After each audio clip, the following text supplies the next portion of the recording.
Bonsoir, je suis très heureux d'être là. Ça me change de mes publics habituels, donc si je suis un peu timide, vous m'en voulez pas. Donc je m'appelle Oussama Ammar, je dirige une société qui s'appelle The Family. The Family, on a une mission très simple, on essaie de rentrer le plus tôt possible dans les startups et de les accompagner le plus longtemps possible. On prend 5% de leur capital et on essaye de faire que ces 5% valent le plus d'argent possible. Finalement, c'est un métier assez simple. Pour faire ce métier, on a été obligé d'apprendre à faire plein de choses, parce que mine de rien, des grandes startups en Europe, il n'y en a pas tant que ça. L'Europe n'a pas construit de Facebook, Google, etc. Donc on est forcément des pionniers. Et s'est posé la question de pourquoi en Europe on échouait systématiquement dans cette révolution numérique. Alors, la plupart des gens ont une réponse qui est de dire c'est parce que l'Europe, il n'y a pas assez d'argent. Nous, ce qu'on voit, c'est que quand vous avez une bonne startup, vous finissez toujours par trouver de l'argent. Mais le problème, c'est comment faire pour avoir le bon mindset pour attirer cet argent. Et donc, là où tout le monde crée des fonds d'investissement, des incubateurs, des coworking space, des pépinières, des je sais pas quoi, nous, on a voulu créer quelque chose de très complémentaire à tout ça, qui s'appelle The Family. La mission et le nom et la mission, c'est de créer une famille d'entrepreneurs qui s'entraident, qui se soutiennent et qui peuvent passer ensemble toutes les étapes. Et au fur et à mesure de ce développement, nous, on a développé les activités annexes que ces startups avaient besoin. On a cette devise, c'est qu'il n'y a rien qu'on n'est pas prêt à faire pour que nos startups réussissent, même les choses les plus bizarres et les plus originales. Et on est prêt à le faire de la façon la plus personnalisée possible. Alors, l'un des avantages à faire mon métier, c'est que d'abord, vous voyez beaucoup de startups, beaucoup d'entrepreneurs. On ne va pas se mentir, c'est un des sujets du soir majoritairement masculin. S'il y a bien un grand raté à The Family, c'est l'entrepreneuriat féminin. C'est pas faute d'avoir une CEO qui est une femme et 55% de son équipe qui sont des femmes. Ça n'a pas aidé à mobiliser plus de femmes dans l'entrepreneuriat. Mais grosso modo, quand vous voyez autant d'entrepreneurs, vous apprenez des choses sur deux grands sujets, qui sont nos deux sujets favoris. C'est qu'est-ce que le futur et comment faire pour créer une start-up. Puisque vous voyez tous les ans des centaines de personnes qui essayent. Souvent, les gens pensent que c'est nous qui leur apprenons des choses, alors qu'en fait, on a tous les ans des centaines de profs particuliers qui viennent nous apprendre gratuitement des choses à The Family, qui en plus nous donnent 5%, je ne vous dis pas, le modèle, il est vraiment génial. Et donc, évidemment qu'on a envie de partager ce qu'on apprend et on a envie de donner aux gens le sens de notre action. Alors, la première chose, la chose à la base de tout, et c'est sans doute là où on a un petit débat, les filles, ensemble, c'est que nous, on pense que la fondation de l'entrepreneuriat, c'est l'ambition. Et l'ambition, ce n'est pas quelque chose d'inné, c'est quelque chose qui s'apprend. Ça, c'est une idée très choquante pour l'Europe. En Europe, on a une vision très caricaturale de l'ambition. On a des bureaux à Londres, Paris, Berlin et Bruxelles aujourd'hui. On a des startups à travers toute l'Europe. On se rend bien compte que dans tous les pays européens, il y a cette espèce de gêne par rapport à l'ambition. L'ambition est liée à deux choses. D'abord, la volonté d'être très riche. Et ça, c'est quelque chose de tabou. Je ne sais pas comment c'est en Suisse, mais dans tous les pays où on opère, on a une vision des Suisses, vous savez, depuis la France, qui est magique. Hein. D'ailleurs, je suis étonné de voir aucun lingot. Je suis vachement déçu, mais bon, vous allez vous rattraper. Donc, évidemment, l'ambition, c'est d'abord, ça se reflète dans quelque chose de concret et d'objectivable qui est l'argent. Et évidemment, l'argent, ce n'est pas tout. On a souvent, les gens en France nous disent des choses. Oh là là, The Family, vous parlez beaucoup d'argent, mais l'argent, c'est pas tout. Alors oui, on est d'accord, l'argent, c'est pas tout. Mais il faudrait être névrosé de faire ça pour l'argent. Moi, je pense qu'il faudrait être sacrément névrosé de travailler 90 heures par semaine pour pas gagner sa vie à la fin. C'est plutôt l'inverse, en fait. Et évidemment que l'argent, c'est pas une finalité, mais c'est le moyen dont vous avez besoin pour être libre et pour faire des choses ambitieuses. Si vous voulez révolutionner l'éducation dans le monde, il va falloir être très riche. Si vous voulez révolutionner l'advertisement dans le monde, il va falloir être très riche. Si vous voulez révolutionner l'événementiel dans le monde, va falloir trouver un modèle. Et en plus, bizarrement, un des trucs qui est très compliqué à comprendre quand on est entrepreneur, c'est que les levées de fonds sont un outil à double tranchant. On oublie toujours que l'argent qu'on lève, c'est de l'argent qu'on doit rendre. Les investisseurs ne sont pas des associations, ne sont pas des œuvres caritatives. C'est une forme de dette. Alors, une dette sympathique que vous ne devez que si ça marche, mais ça reste quand même une dette. Quand une entreprise célèbre le fait de lever 100 millions d'euros, ça fait partie du jeu. Hein. Quand vous levez plein d'argent, vous le célébrez parce que D'abord, c'est l'une des façons les moins stupides de perdre l'argent qu'on vous a donné, c'est faire la fête avec. Mais évidemment que après, une fois que la fête est passée et que vous avez une gueule de bois, vous savez que le plus dur reste à faire, c'est que maintenant, il va falloir rendre 2 fois, 3 fois, 4 fois cet argent, 10 fois cet argent si vous avez des investisseurs très, très ambitieux. Et ça, c'est une pression qui ne se résout que par l'ambition. L'ambition, c'est la force qui fait que tout devient simple.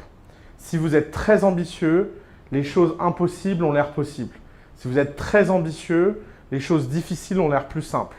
Si vous êtes très ambitieux, vous approchez de cette ligne un peu perturbante, qui est le fait de ne plus être réaliste, d'être dans le rêve. Et c'est quand vous êtes dans le rêve, c'est quand vous avez passé la barre du réalisme que commencent les choses les plus étonnantes. Alors, le problème, c'est que l'entrepreneuriat et l'éducation de l'entrepreneuriat est fait par 2 grands types d'acteurs.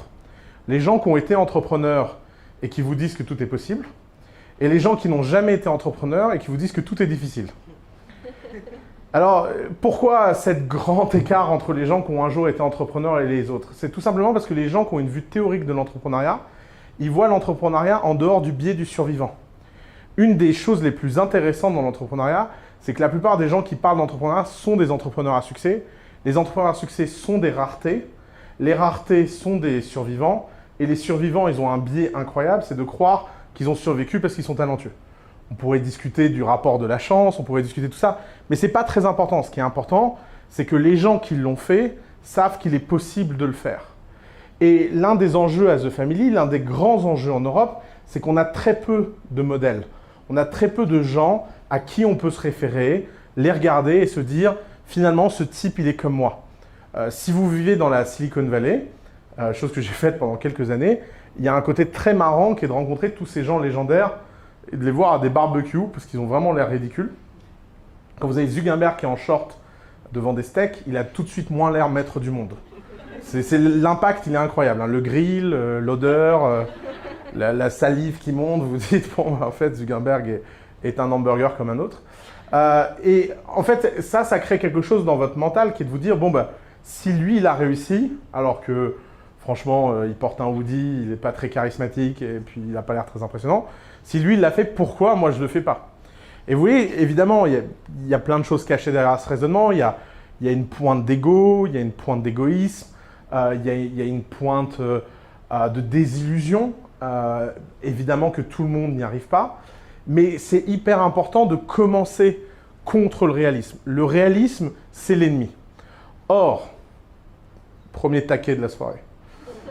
99% des meufs qui appellent The Family, sans faire de généralité de genre et sans vous réduire à votre féminité, etc., au-delà de tout ça, les femmes, vous avez reçu en moyenne une éducation qui vous rend plus réaliste que les hommes. Et de 2 façons, d'une façon positive et d'une façon négative. D'une façon positive, évidemment que vous avez envie de faire des choses concrètes, pragmatiques. D'ailleurs, vous êtes obsédé par l'impact, les conséquences de ce que vous faites. Moi, j'aimerais bien voir un homme venir à The Family. Les mecs, ils ont créé Facebook, ils ont perturbé un pays, une élection, et ils commencent à se dire peut-être qu'il faut faire un truc. C'est 99% des applies féminins qu'on a à The Family. La boîte n'a pas gagné 1 euro. Faire une boîte, ça ne suffit pas niveau difficulté. Il faut en plus sauver la planète. C'est hyper important. C'est une responsabilité qui est sur vos épaules. Donc évidemment, il y a ce côté positif qui en fait est un boulet. Et puis, il y a l'autre côté par rapport à ça qui est de se dire, finalement, lorsque je regarde une histoire à succès, je la regarde toujours par la fin et jamais par le processus. Quand je regarde qui est Mark Zuckerberg, je regarde un homme qui a passé les 10 dernières années à être coaché par le top 0,001% des gens à devenir qui il est. Et vous ne vous rendez pas compte à quel point on peut coacher les gens. Nous, on le voit à The Family. Pour nous, ça nous paraît naturel. On a des ingénieurs qui arrivent et ils viennent sur scène et ils parlent comme ça. Alors, j'ai une app qui s'appelle Algolia. Je tape sur un moteur de recherche et il se passe un truc. Et puis, 5 ans après, vous voyez les types à SaaStr, devant 25 000 personnes, dire « Hi, welcome. This is the future. And it's coming now. » Et alors, les gens regardent ça et se disent « Mais waouh, qu'est-ce qu'il est charismatique, ce type. Il est incroyable. » Et donc, moi, je ne suis pas comme ça. Je serais incapable d'aller sur scène. Mais vous ne voyez pas les 5 ans d'entraînement, les 5 ans de travail, le ridicule, etc. Et alors, le truc, c'est que quand vous dites à un homme, tu peux le faire, il dit, mais évidemment. C'est quoi tu me parles? Pourquoi tu doutes de moi? Si vous dites à une femme, tu peux le faire, elle dit, oui, alors c'est quand même difficile, bon, on va essayer, etc. Et alors, au-delà des clichés, en fait, je le vois bien, j'ai 6 nièces. Dans ma famille, tout le monde est obsédé de les élever comme des garçons. Et puis, ça marche pas. Et puis, en fait, à l'adolescence, elles ont une société entière qui s'active contre elles. Et puis, elles aimaient les maths en CM2. Puis, en 4e, elles veulent plus entendre que parler de Kim Kardashian. Et tout le monde est atterré, quoi. Mais cette lutte contre la société qui est permanente, c'est finalement une lutte que vous avez besoin de faire en tant que femme entrepreneur, puisque l'entrepreneuriat est avant tout une rupture. Le premier acte d'un entrepreneur, c'est de rompre. Un entrepreneur, qu'il soit un homme ou une femme, doit rompre d'abord avec lui-même, parce que tout ce qui vous définit et tout ce que vous considérez être votre identité sont peut-être des points forts, peut-être des points faibles. Si vous décidez d'être entrepreneur, vous rentrez dans une quête qui dit « Ok, qui je suis ne compte plus, ce qui compte c'est ce que les clients ont besoin et je vais devenir ce que les clients ont besoin. » Et donc ça veut dire changer des pans entiers de votre personne. Nous, à The Family, on voit des ravalements de façade très impressionnants. Des gens, ils rentrent, ils ont des colonnes corinthiennes, ils sortent, ils sont des buildings haussmanniens. C'est incroyable de voir à quel point ce qu'on appelle personnalité, caractère, capacité, aptitude, tout ça, c'est des choix si vous décidez de travailler très dur. Ensuite, il faut faire une rupture avec votre milieu. Quel est le propre des gens qui ne se sont jamais lancés? C'est qu'ils ne se lanceront jamais. C'est ça le point. Le point, c'est que les gens qui ne sont pas entrepreneurs ne le seront jamais. Et donc, aller prendre des conseils auprès de ces gens-là, c'est la pire façon de faire quoi que ce soit. C'est un peu comme si vous étiez vierge et que vous allez faire l'amour pour la première fois et vous dites, je vais aller chercher des conseils auprès d'un prépubère parce que il a l'air vraiment biologiquement apte à me donner des conseils. Il est vraiment extérieur, il a un point de vue, je vais pouvoir prendre plein de conseils. Évidemment, c'est catastrophique, ça viendrait à l'idée de personne de faire ça. Et pourtant, dans l'entrepreneuriat, tout le monde fait ça. Il n'y a qu'à voir dans la plupart des institutions d'accompagnement des entrepreneurs la fascination pour les grands groupes. Pourquoi on amène des gens de grands groupes aider des entrepreneurs? D'abord parce qu'ils ont beaucoup de temps libre. Donc, ils n'ont pas besoin d'être payés. Ils ont déjà un salaire. Et on les met face à des entrepreneurs pour leur dire ce qu'eux n'auront jamais fait de leur vie. À savoir prendre des risques, à savoir se mettre en danger, à savoir prendre des coups. Et l'entrepreneuriat, c'est ça de physique. C'est que la seule façon d'apprendre à être entrepreneur, c'est d'entreprendre. Et la seule façon d'entreprendre, c'est de prendre des coups. Et de devenir addict à ces coups. De se dire qu'à chaque fois qu'on prend un coup, c'est un enseignement. Et il y a quelque chose d'incroyable dans l'entrepreneuriat, c'est que l'entrepreneuriat est un domaine dans lequel le critère de vérité est absolu. Si vous gagnez de l'argent, vous avez raison. Si vous en perdez, vous avez tort. Et le montant que vous perdez, c'est le montant de la leçon que vous méritez. Ça se price incroyablement automatiquement. Et toutes vos questions d'ego n'ont plus d'intérêt. Et c'est là où, en fait, commence le premier test entrepreneurial. Beaucoup de gens veulent être entrepreneurs pour se faire plaisir. Ils se disent, c'est ma vision, c'est ma boîte, je vois les choses ainsi. Or, tous les gens qui sont vraiment entrepreneurs savent que c'est les esclaves les plus libres du marché. Ils ont un truc qui s'appelle le client, qui a un feedback horrible. Tous ici dans cette pièce, quand vous êtes client, vous ne vous rendez pas compte à quel point vous devenez inhumain.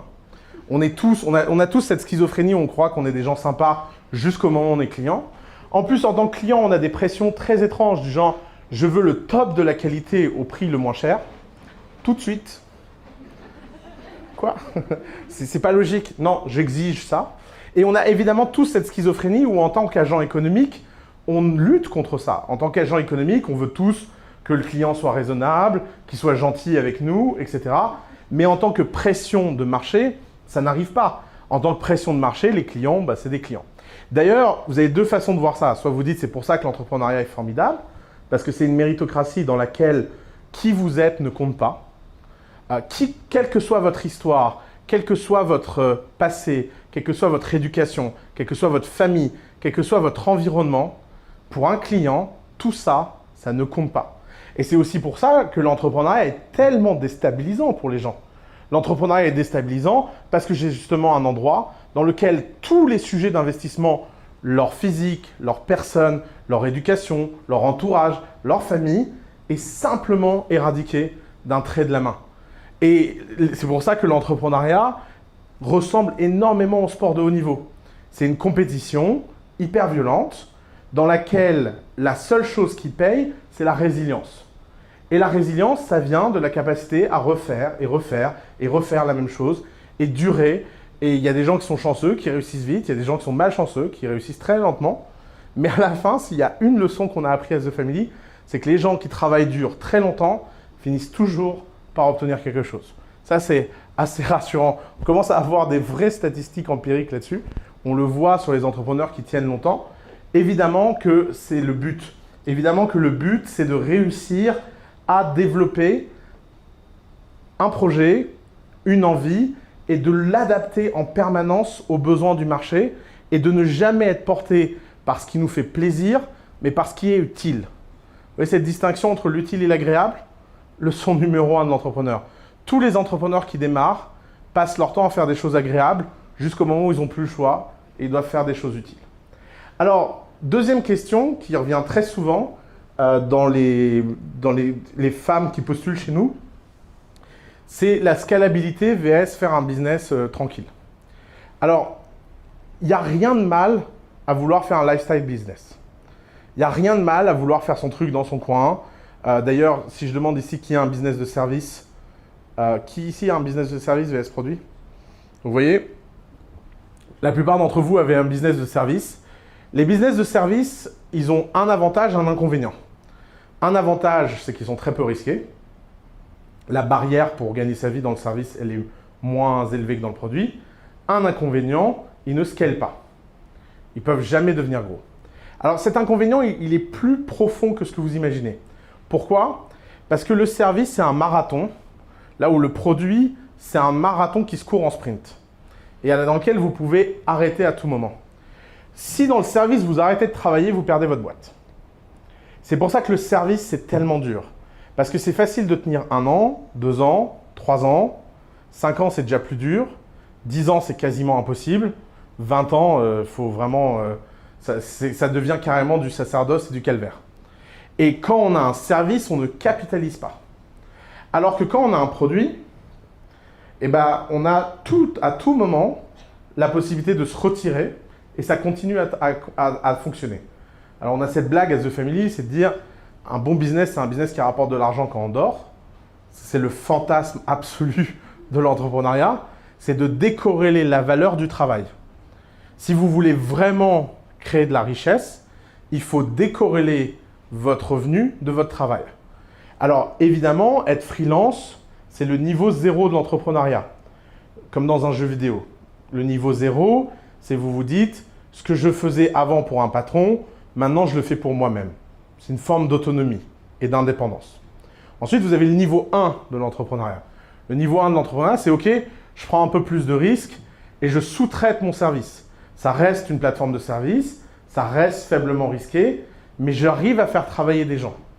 Alors là, ça veut dire quoi? Ça veut dire être capable de faire confiance, ça veut dire être capable de déléguer, ça veut dire être capable de grandir, de documenter, d'inspirer, de jouer un rôle de leader et d'amener des gens à faire ce travail-là dans le contrat que vous avez refusé. Si vous êtes devenu freelance, c'est parce que vous n'acceptez plus d'être dans un contrat de travail avec quelqu'un. Et pourtant, il faut quand même inspirer aux gens l'envie d'être dans ce contrat avec vous. Ça, c'est un challenge en soi. Ensuite, vous avez le niveau 3 de l'entrepreneuriat. Le niveau 3 de l'entrepreneuriat, c'est vous faites un produit. Un produit, contrairement à un service, ça existe en dehors de vous. Et vous avez 3 canaux du produit. Le canal numéro 1, c'est faire travailler les gens pour vous. Les rois de ça, c'est Ikea. Ikea, leur business model repose sur le fait que tout le monde monte les meubles le dimanche chez lui. À la fin, il reste toujours une pièce dans la main. Mais ce n'est pas Ikea qui fait ça. Ikea a mis ce travail et cette logistique sur les gens pour complètement changer sa propre logistique à lui. Un Ikea qui monte les meubles, ce n'est pas simplement un Ikea qui est moins rentable, c'est un Ikea qui n'existe pas en fait. Parce que la tension de cette fonction change tout au business model d'Ikea. La deuxième façon de faire un produit, c'est de standardiser. Alors la standardisation, c'est un gros mot. À chaque fois que je dis standardiser dans les audiences, les gens disent oui, mais moi, j'aime bien faire personnaliser, etc. D'ailleurs, c'est pour ça que tout le monde a un iPhone, c'est parce qu'on adore la personnalisation. Si on a une passion pour la personnalisation, on a tous le même smartphone. La standardisation, les gens comprennent mauvaise qualité parce que la plupart des standardisations sont mal faites. Mais il n'y a pas de corrélation entre standardisation et mauvaise qualité. L'iPhone est un très bon exemple de standardisation réussie, qui est même devenu un objet statuaire. Le nouveau en date, c'est les AirPods. Je ne sais pas si vous avez remarqué à quel point les gens qui ont des AirPods sont fiers, dont moi. Les AirPods, c'est 100% de sceptiques, 0% de déçus. C'est pour ça que c'est un produit légendaire. C'est parce que tous les gens qui ont acheté un iPod ont eu peur d'acheter un iPod. Et une fois qu'ils ont l'iPod, ils essaient de convaincre tout le monde d'acheter un iPod pour ne pas être tout seul avec leur truc dans les oreilles. Et donc, évidemment, ces produits, c'est statuaire. Et ensuite, vous avez le niveau au-dessus du produit, qui est la boîte pure Internet, qui scale à l'infini, qui est le software. Et évidemment, chacun de ces niveaux a ses avantages et ses difficultés. Et dans chacun de ces niveaux, vous pouvez faire une version ambitieuse ou une version pas ambitieuse. Si vous êtes au niveau 0, l'ambition, c'est d'augmenter vos prix. Si ce que vous valorisez le plus, c'est d'être indépendant, freelance et dans votre coin, l'ambition, c'est de se dire « tous les ans, je vendrai mon heure plus cher que l'année précédente ». Et comme toutes les choses d'ambition, ça passe par un rituel, ça passe par des objectifs. Les gens sous-estiment à quel point le fait de se fixer des objectifs dans un rituel finit par produire des résultats. Pour une raison simple, c'est qu'on sous-estime le résultat qu'on peut avoir à long terme et on surestime les résultats qu'on peut avoir à court terme. C'est vrai pour à peu près tout dans la vie. C'est d'ailleurs la raison pour laquelle on a tellement de mal à comprendre les exponentielles en maths. C'est une exponentielle, on a toujours tendance à surestimer sa valeur au début et sous-estimer sa valeur après. Et le fait que notre cerveau est mal configuré pour ça, il nous fait prendre des très très mauvaises décisions. Si vous êtes un freelance et vous avez envie d'être plus ambitieux, ça veut dire que vous devez être plus cher. Et alors, c'est marrant ce rapport qu'on a très souvent, et je vous le dis très honnêtement, on a quelques entrepreneurs au féminin à The Family, et les challenges qui se posent face à ce genre de conversation sont toujours les mêmes. C'est la peur. C'est la peur de perdre ce qu'on a. C'est de se dire, si je monte les prix, les gens que j'ai maintenant, je vais les perdre. Mais justement, les perdre, ça fait partie du processus, puisque ça ne s'appelle pas les perdre, ça s'appelle progresser. Et qu'en fait, le fait de s'emprisonner par ces conditions initiales, c'est quelque chose de très dangereux. Parce que si vous n'évoluez pas en tant qu'entrepreneur, vous stagnez. Et si vous stagnez, c'est impossible de survivre. C'est vrai dans la nature, c'est vrai dans la vie, et c'est vrai dans l'entrepreneuriat. Le mouvement, c'est ce qui crée les chances de survie. Parce que si vous n'avez pas l'impression de faire des progrès, vous n'allez jamais trouver la motivation profonde. Vous savez à quel point c'est dur. Vous êtes dans un réseau qui a l'air formidable pour ça, c'est que vous pouvez vous entraider. L'entraide, c'est 50% de la chose, mais les 50 autres %, c'est la nouveauté. C'est le fait d'avoir l'impression de ne pas faire de surplace, de ne pas stagner.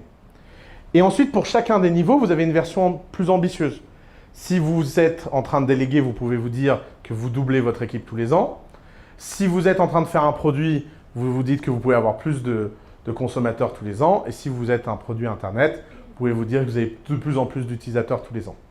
Mais simplement se fixer des objectifs et s'y tenir, c'est la meilleure façon de forcer le progrès et de forcer la prise de risque.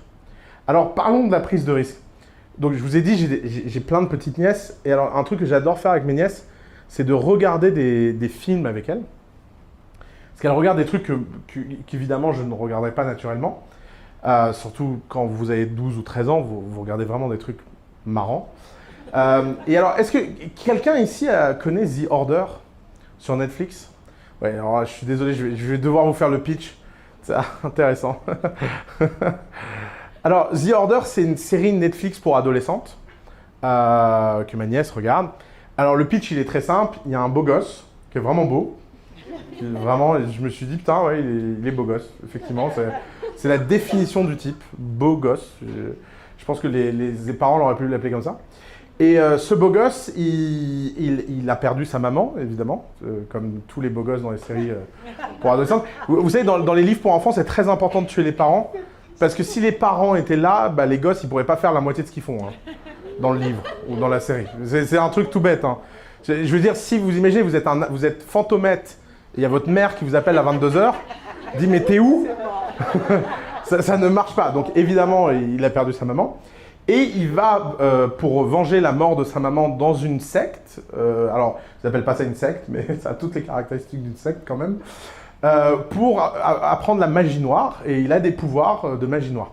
Évidemment, dans ce culte, il rencontre une fille qui, elle aussi, est beau gosse. Évidemment, il tombe amoureux. Et ils ne savent pas si utiliser la magie noire pour des bonnes raisons, est-ce que c'est bien ou mal. En clair, c'est le pitch de la série. Est-ce que la magie noire, c'est forcément noir? Ou est-ce qu'on peut utiliser la magie noire pour faire un meilleur monde? Ou est-ce que la magie noire nous fait passer du côté obscur de la force? Bon. Et à un moment, il y a cette scène incroyable, qui est la meilleure scène des 9 épisodes.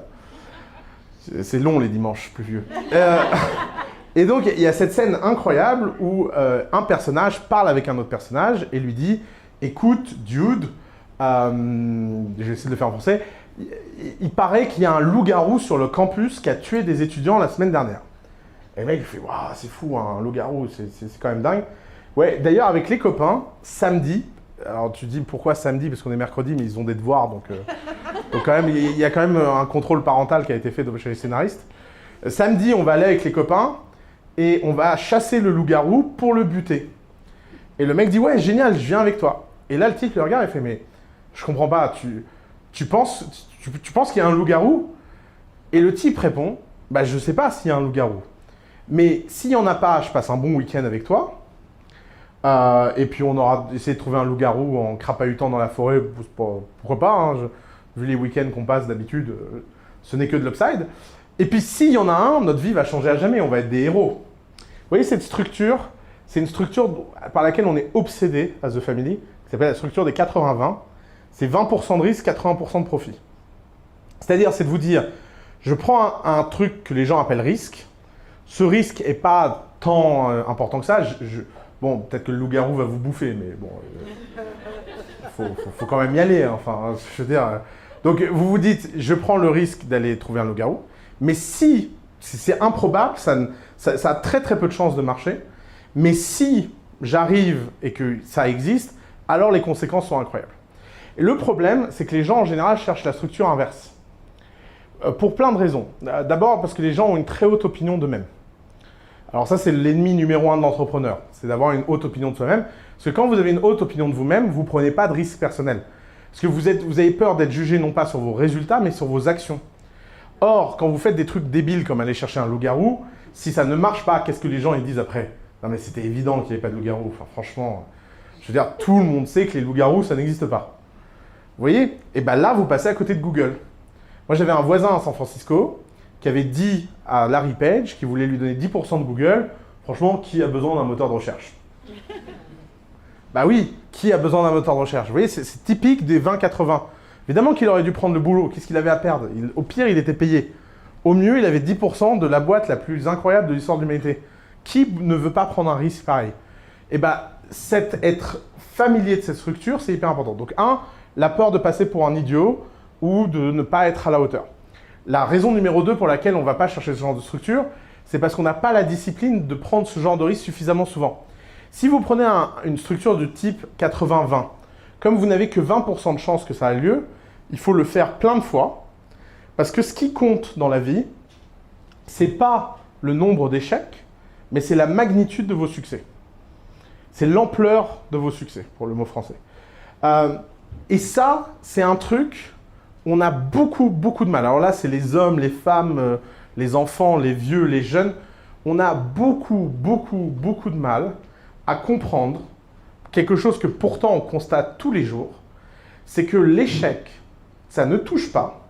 Le succès, ça aura toute la vie. Regardez, prenons mon cas à moi. J'ai pas réussi grand-chose dans ma vie. Mais les quelques rares trucs que j'ai réussi ont eu des impacts énormes. Donc, par exemple, avoir fait The Family, c'est un bon exemple. The Family, c'est 500 startups. C'est 2 startups aujourd'hui qui valent plus d'1 milliard. eh ben, personne ne me demande combien il y a de startups mortes pour en valoir plus d'1 milliard. Avoir 2 startups qui valent plus d'1 milliard en portefeuille en Europe, c'est mieux que 99,9% des sociétés d'investissement en Europe. Si j'en ai planté 200, 300, 400, vous croyez vraiment quelqu'un dans la salle va dire « Ouais, mais c'est facile, t'en as eu 2 au bout de 500, ouais, moi aussi je peux le faire. » Bah vas-y, je te regarde. Et évidemment que, en fait, le nombre de failures ne compte pas. D'ailleurs, l'exemple typique de ça, c'est Donald Trump. C'est une très bonne incarnation de ça. Une des raisons pour lesquelles les démocrates ont beaucoup de mal à comprendre Trump, c'est que les gens ne comprennent pas ce qui fascine chez Trump. Mais ce qui fascine chez Trump, c'est que ce type n'a aucune sensibilité à l'échec. Aucune. Il croit en lui à un point qui est quasiment psychiatrique. Il est narcissique. Il est bon pour la camisole. Mais les gens se disent, ouais, mais sauf que les quelques rares fois où ça marche, ça marche. Regardez, n'importe quel autre président serait en prison pour son affaire avec la Russie. Lui, bon, il a tapé sur le procureur, il a tapé sur le DOJ, il a tapé sur tout le monde. Et à la fin, les mecs ont dit, oui, c'est vrai qu'il n'est pas si coupable que ça. Bon, c'est dur de dire. Ben, c'est normal, ça fait 2 ans qu'il parle et qu'il hurle sur tout le monde toute la journée. Les gens finissent par se dire, oui, bon, c'est vrai que c'est compliqué comme affaire. Bah non, en fait, pour n'importe quel autre citoyen, ça n'aurait pas été compliqué, mais pour lui, ça devient compliqué parce qu'il a cette discipline. Alors évidemment, je ne vous demande pas de devenir Trump, hein, par pitié. La fois, j'ai dit ça à un mec, il vient me dire « Ouais, moi aussi, je suis fan de Trump. » Non, ceci n'est pas un soutien de Trump. Ceci est simplement une constatation d'une structure que vous devez chercher. Or, si vous réfléchissez à cette structure, au 20-80, eh ben, vous devez admettre l'idée que la plupart du temps, ces 20-80 sont contre-intuitifs. L'erreur basique que font tous les entrepreneurs, c'est de faire confiance à leur instinct dans le business et ne pas faire confiance à leur instinct sur les gens. Pourtant, il faut faire l'inverse. Dans le business, l'instinct, c'est la mort. La valeur de votre business, elle est toujours en dehors de ce que vous comprenez. Par définition. Ce que vous comprenez, c'est une boîte. Alors, si vous êtes très intelligent, cette boîte, elle est très grande. Si vous n'êtes pas très malin, cette boîte, elle est petite. Mais par définition, à tout instant, à tout moment, le maximum de la valeur est forcément en dehors de cette boîte. Puisque tout ce que vous ne savez pas vaut plus que tout ce que vous savez, par définition. Qui que vous soyez, quelle que soit votre compréhension de l'univers, tout ce que vous ne savez pas et que vous ne comprenez pas vaut plus que tout ce que vous savez et que vous comprenez. Vous êtes Bill Gates, vous avez compris plein de choses, vous avez plein d'argent, vous êtes l'homme le plus riche du monde. Pourtant, la somme de ce que vous ne comprenez pas vaut infiniment plus que les 80 ou 100 milliards que vous avez sur un compte. Aucun être humain n'a réussi à passer ce threshold. Aucun. C'est pas possible. Pour plein de raisons. D'abord parce qu'on est trop idiot en moyenne, parce que le savoir est infini, et parce que la réalité est toujours surprenante. D'ailleurs, c'est ce sentiment qu'on a quand on voit Trump, et qu'on se dit, si c'était dans un film, on se serait dit que c'est exagéré, et pourtant, dans la réalité, c'est là, c'est devant nos yeux. La réalité est un scénariste beaucoup plus fou que n'importe quel scénariste d'Hollywood. La réalité dépasse la fiction, et de loin. La fiction est toujours décevante par rapport à la réalité. La réalité, c'est un truc qui est infini, qui est plein de surprises. Et donc, vous avez besoin d'être ouvert. Et le meilleur moyen d'être ouvert, c'est de ne surtout pas écouter son instinct. Parce que l'instinct, c'est quoi? C'est une simplification de la compréhension de la réalité. C'est de rendre caricatural quelque chose qui ne l'est pas. Donc, cherchez ce contre-intuitif, cherchez à aller au-delà de votre intuition. Par contre, sur les gens, surtout vous, mesdames, faites l'inverse. Écoutez vos instincts. La première impression est toujours la bonne, surtout en 4 secondes et demie. Et pourquoi on n'est pas capable d'écouter son instinct sur les gens? Est-ce que vous avez déjà entendu la phrase « Oh là là, celui-là, je l'ai viré trop vite » Est-ce que vous avez déjà entendu un entrepreneur dire ça? Non, ça n'existe pas. C'est toujours l'inverse. On se dit toujours « Oh là là, lui, je l'ai viré trop lentement ». Pourquoi? Parce que quand on est enfant, d'ailleurs, vous avez tous cette responsabilité avec vos enfants, by the way. Quand on a un enfant et qui dit « Ah, j'aime pas le monsieur », on est très gêné. Tout le monde est paralysé. Tout le monde dit mais non, tu ne dis pas ça. D'ailleurs, quand un enfant rentre de l'école et dit j'aime pas James, j'ai pas envie de jouer avec lui. Vous dites non, c'est important, il faut jouer avec tout le monde, etc. Dieu merci, hein, on n'est pas élevé pour devenir des entrepreneurs. Si on était élevé pour devenir des entrepreneurs, on serait dans une société affreuse. Mais quand vous devenez entrepreneur, vous devez désapprendre ça. Vous devez désapprendre cette sociabilité. Vous devez accepter l'idée que les caricatures que vous faites sur les gens sont sans doute bonnes. Que les mecs qui mettent une ligne en deuxième page de leur CV sont des gens à ne surtout pas recruter. C'est un vrai tips de professionnel, ça. Ne jamais mettre une seule ligne sur une deuxième page. C'est la preuve que vous n'avez aucun sens du détail. Les gens qui n'ont pas la bonne énergie en entretien, restez loin. Les gens qui n'ont pas l'air sympas, en général, ils ne sont pas sympas. C'est un truc... la façon dont les gens s'habillent, la façon dont les gens se coiffent, c'est un message qu'ils envoient. Les gens disent oui, mais il ne faut pas juger les gens à leurs apparences. Si, il faut juger les gens à leurs apparences. Et c'est l'inverse du business. Alors, évidemment, quand on fait une entreprise, la question c'est comment on fait pour avoir une perspective de long terme. Comment on fait pour avoir une approche qui va sur le très long terme. Je vous le disais tout à l'heure, les gens regardent les gens par la fin, ils regardent Mark Zuckerberg et ils se disent « Ah bah, il devait être comme ça au début ». Et donc, ils font quelque chose de terrible, c'est qu'ils comparent leur intérieur à l'extérieur des autres. Ça s'appelle Instagram, by the way. C'est un truc à ne pas faire. Par exemple, normalement, si vous êtes un adulte à peu près normalement constitué, vous savez qu'il n'y a aucune corrélation entre le fun en vacances et la qualité des photos.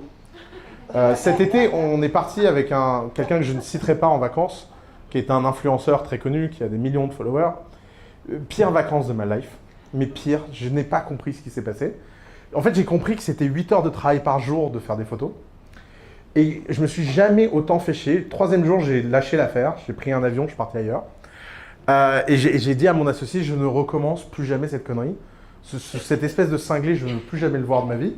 Parce qu'en fait, pendant 3 jours, ce qui s'est passé, c'est que tout était une raison de faire la photo parfaite. Et que, en fait, pour faire une photo parfaite, il faut beaucoup travailler. Si vous regardez mon Instagram, vous verrez que les photos ne sont pas terribles. Mais je peux vous dire que moi, je m'éclate en vacances. Donc, il n'y a aucune corrélation entre la qualité des photos et la réalité des vacances qu'il y a derrière. Et d'ailleurs, c'est pour ça que Instagram rend beaucoup de gens très malheureux. C'est parce qu'ils comparent ce qu'ils vivent à l'intérieur d'eux avec l'extérieur des autres et ils imaginent que leur vie est parfaite. Et ce phénomène, on le fait sur Instagram et dans l'entrepreneuriat. Les entrepreneurs sont les spécialistes de ça. Et alors, il y a un ennemi à ce phénomène qui est l'auto-jugement. L'auto-jugement, c'est votre ennemi vis-à-vis de l'ambition et du mindset. Pourquoi? Parce que soit vous êtes du côté dépressif de la force, et vous vous auto-jugez, et comment vous vous auto-jugez? Bah mal. Bah, vous êtes le petit Calimero du coin, quoi que vous fassiez, ça n'a pas l'air d'être terrible, et puis vous n'êtes pas très heureux, et donc par définition, c'est pas terrible, quoi. Soit vous êtes du côté arrogant de la force, et vous vous auto-jugez en trouvant formidable tout ce que vous faites, et bah, c'est pareil, ça va mal finir. Et en fait, l'auto-jugement, être capable de s'auto-juger correctement, c'est un pouvoir magique auquel personne ne peut avoir accès. C'est pas possible. D'ailleurs, un domaine dans lequel on voit ça, c'est le sport de haut niveau, la musique de haut niveau et tous les métiers à très forte pression, puisque c'est des métiers dans lesquels les gens prennent des coachs et des soutiens immédiatement. Quand vous êtes un maestro en musique, vous avez toujours un prof de musique à qui vous faites confiance. Vous n'allez pas commencer à essayer de vous écouter vous-même.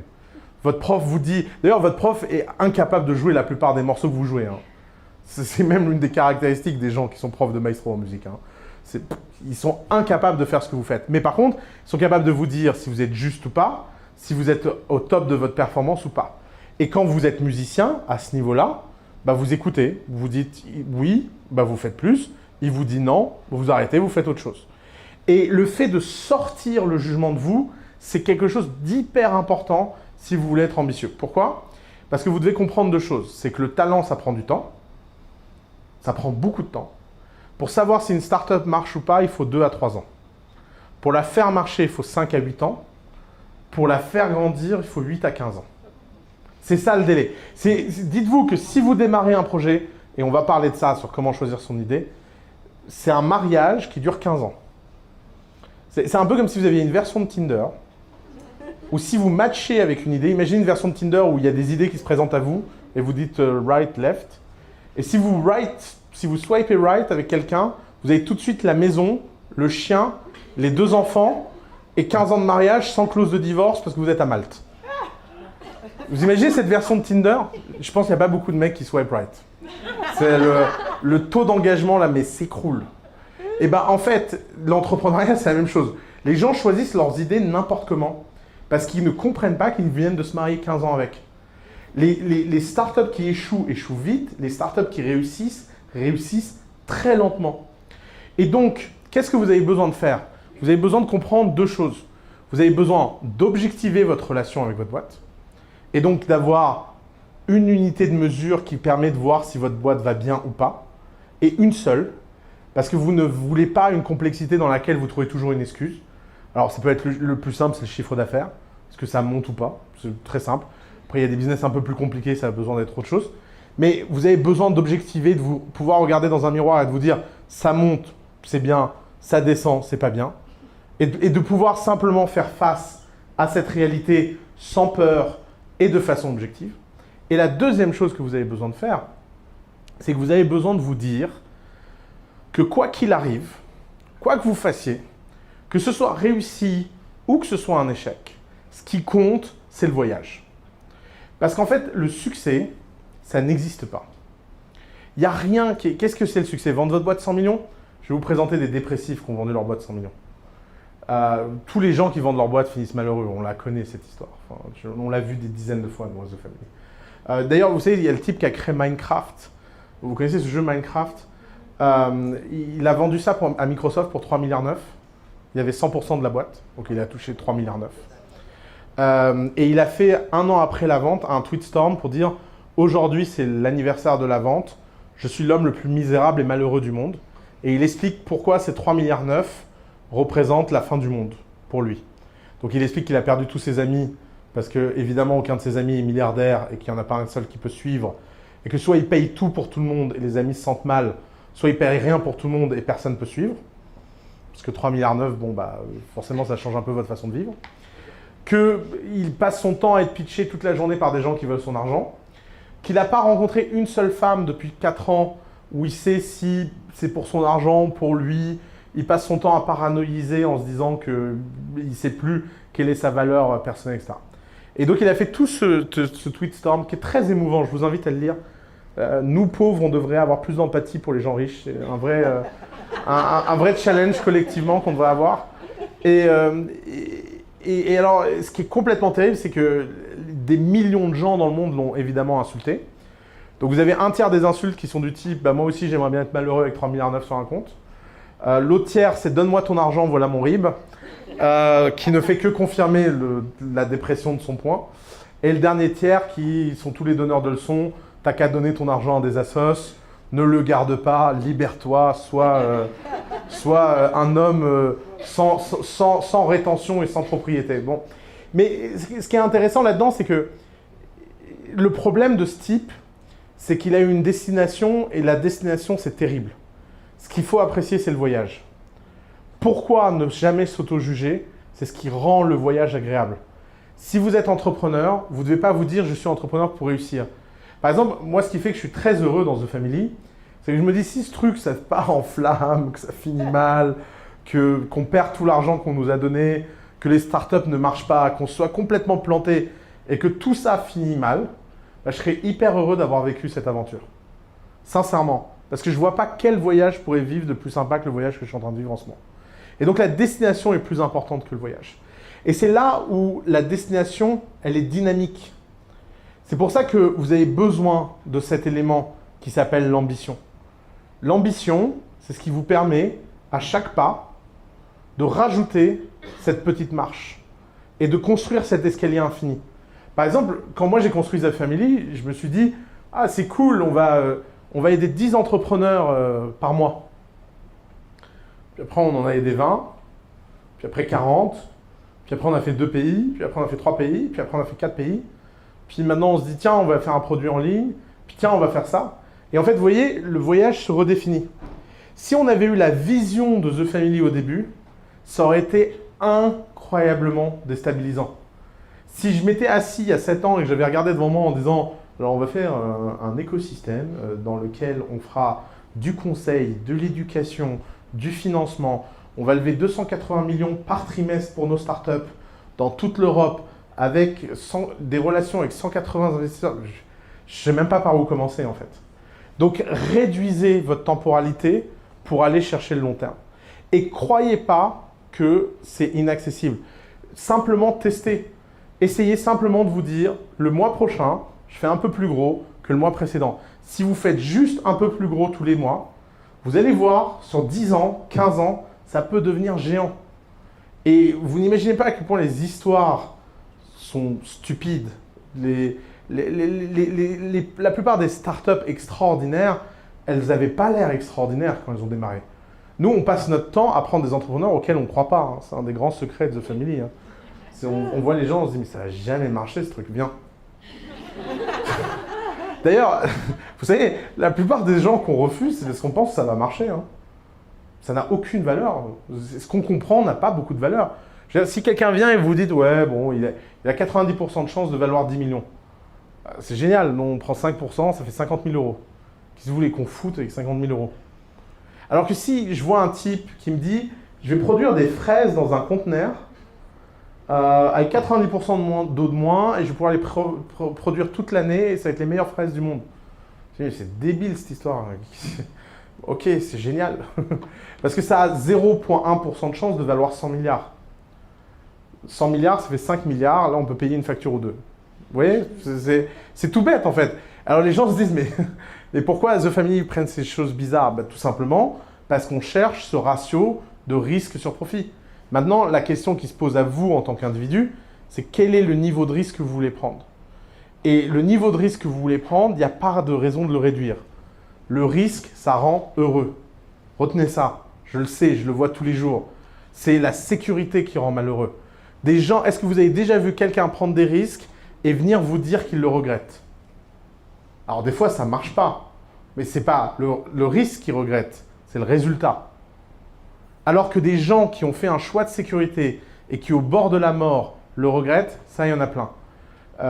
On a une formation qui s'appelle Coup d'État, qui aide les entrepreneurs francophones. Vous pouvez aller sur coupdétat.co. C'est une série de vidéos sur l'état d'esprit pour être entrepreneur. Et Coup d'État est bizarrement regardé par des infirmières à Toulouse. N'allez pas me demander pourquoi, je ne sais pas. C'est un des grands... c'est une grande surprise de l'univers. Et donc, elles regardent ça en groupe. Et en plus, c'est des infirmières en service, je ne sais plus comment on appelle ça, mais qui accompagnent les gens qui meurent. Palliatif, merci. Et donc, on les a rencontrées. Elles sont venues nous voir. Elles nous ont dit, voilà, c'est génial vos vidéos. Ça nous donne le moral, la pêche. Tu dis, bon, d'accord. Et alors, on leur a posé la question, quelle est la phrase qu'elles entendent le plus souvent chez les gens qui vont mourir?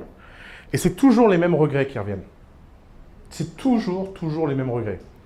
Je regrette de ne pas avoir dit à machin que je l'aimais alors qu'en fait j'aurais dû lui dire. Donc si vous aimez quelqu'un, dites-lui, hein, par pitié. Regret de ne pas avoir fait le boulot qu'ils auraient voulu faire parce qu'ils avaient besoin d'assurer la sécurité de leur famille.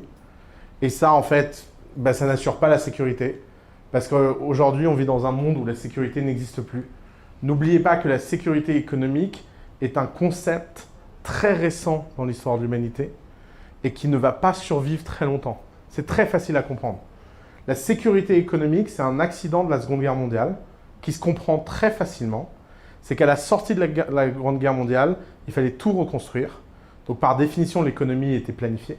Parce que si tout est détruit et qu'il faut reconstruire, c'est pas compliqué de voir que ça monte. Et donc il y a un deal qui a été passé dans la société. C'est je donne à une génération entière des opportunités économiques qu'elle ne mérite pas. J'assure une sécurité complètement irrationnelle en échange d'un commitment à vie et d'une stabilité que personne n'aurait dû offrir à ces entreprises-là. C'est ça, la génération de l'après-guerre. C'est ça, les fameux baby-boomers qui ont eu l'immobilier, l'inflation et tout ce qui va avec. Et évidemment, ces entreprises, comme elles n'avaient pas de concurrence et qu'elles étaient en monopole, elles pouvaient payer les gens de façon stupide. Elles pouvaient donner de l'argent aux gens que ces gens ne méritaient pas. Il y a énormément de gens qui ont eu des carrières extraordinaires simplement parce que tout montait. Je veux dire, si tout monte, c'est un peu comme les mecs qui ont acheté des bitcoins quand ça montait, c'était tous des génies en finance. Bah oui, ça monte. Qu'est-ce que vous voulez qu'il se passe? Il n'y a personne qui va perdre si ça monte. Et en 1995, il y a eu un accident. C'est que ce deal a été rompu par la concurrence mondiale. Les grandes entreprises ont commencé à être en concurrence et les grandes entreprises ont dû commencer à produire du rendement. Et ce jour-là, à partir de 1995, la sécurité n'a plus été possible d'être offerte par les grandes entreprises. Et c'est l'angoisse qu'on a tous commencé à vivre collectivement. On a tous commencé à vivre collectivement cette angoisse de se dire « la vie n'est plus un long fleuve tranquille ». Si la vie n'est plus un long fleuve tranquille, la seule chose que vous pouvez faire, c'est prendre beaucoup de risques pour réduire le risque. C'est un truc de maths tout bête. Si vous jouez à la roulette, imaginez que la vie est une roulette. On était à une table où il n'y avait pas de risque et on nous a tous mis à une table de roulette. Quelle est la meilleure façon de gagner à la roulette? Est-ce que quelqu'un le sait ici? Ouais, c'est plus compliqué que ça, oui. Non, ça c'est une martingale et ça marche pas parce que si tu le fais à l'infini, tu n'as jamais assez de capital. Ça c'est la fameuse, tu doubles ta mise sur les rouges et les noirs, mais ça marche pas. La roulette, ça a une structure économique très marrante. C'est que l'espérance est négative. C'est que si vous jouez à l'infini sur la roulette, vous perdez de l'argent. Ce qui est la réalité de notre monde. Si vous jouez à l'infini, par définition, vous perdez de l'argent, puisque l'argent détruit, ben, c'est plus facile de détruire de l'argent dans le monde que d'en créer.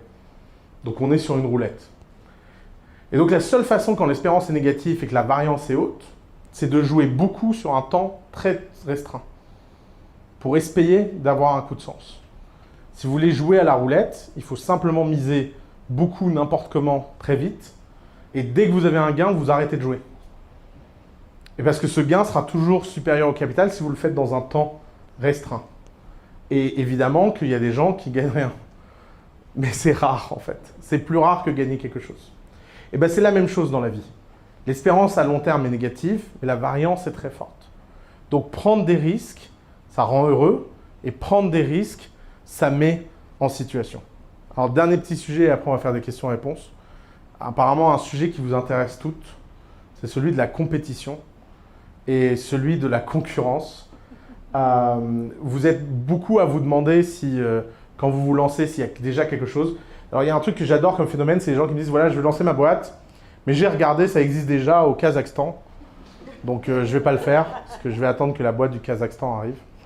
Alors en fait, c'est un truc très bizarre, mais la concurrence, ça crée de la valeur et ça détruit de la valeur collectivement, jamais individuellement. Aucune boîte sur Terre, c'est très très très vrai comme affirmation, aucune boîte sur Terre n'a jamais fait faillite à cause d'un concurrent. Les boîtes font faillite parce qu'elles font des erreurs de gestion à cause de leurs concurrents. Elles commencent à voir leurs concurrents faire des choses et elles font sous la panique des erreurs qui les tuent. Mais c'est self-inflicted, c'est jamais dû à la concurrence. La concurrence, ça fonctionne de deux façons. La façon numéro 1, c'est ce qu'on appelle la concurrence de type compagnie aérienne. Si vous prenez l'ensemble de l'argent investi dans les compagnies aériennes, ok, dans toutes les compagnies aériennes du monde, et que vous prenez l'argent redonné par toutes les compagnies aériennes, est-ce que quelqu'un a une idée du ratio? Alors déjà, qui pense que les compagnies aériennes ont rendu à leurs investisseurs plus d'argent que les investisseurs ont investi? Levez la main. Vraiment? Attendez, pourquoi les gens investissent dans les compagnies aériennes alors? Ok, bon, vous êtes fort. C'est 3x. Les compagnies aériennes ont coûté 3 fois plus que ce qu'elles ont rapporté sur les 60 dernières années. Pourtant, si vous réfléchissez, les compagnies aériennes, elles ont changé le monde. Elles nous ont permis de faire des voyages qui étaient avant impossibles. Elles ont réduit les distances entre les peuples.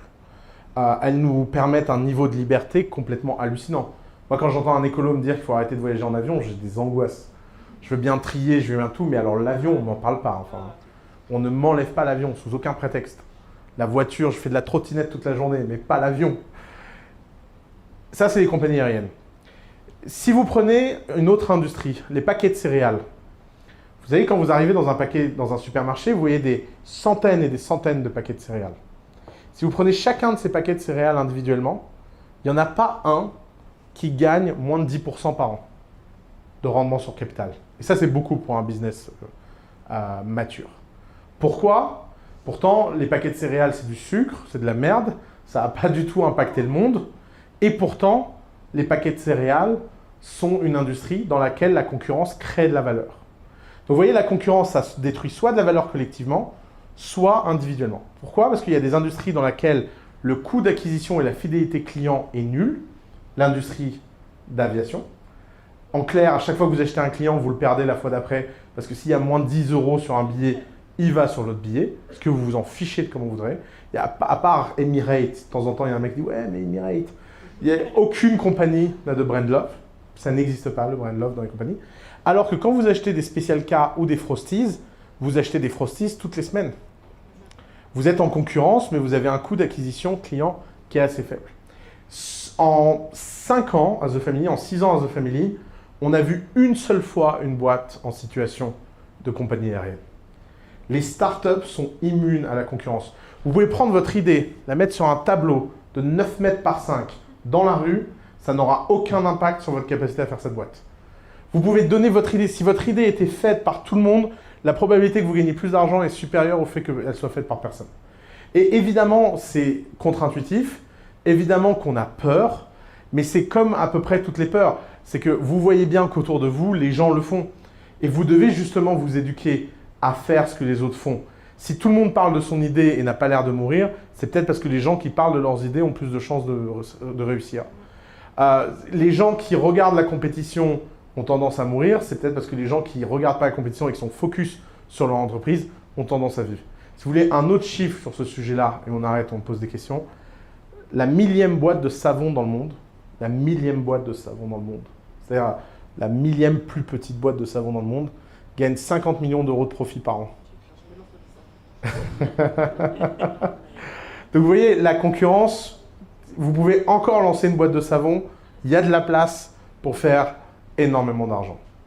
Donc pour résumer, si j'ai un message pour vous, c'est que je pense fondamentalement que l'entrepreneuriat au féminin et au masculin, il n'y a pas beaucoup de différence.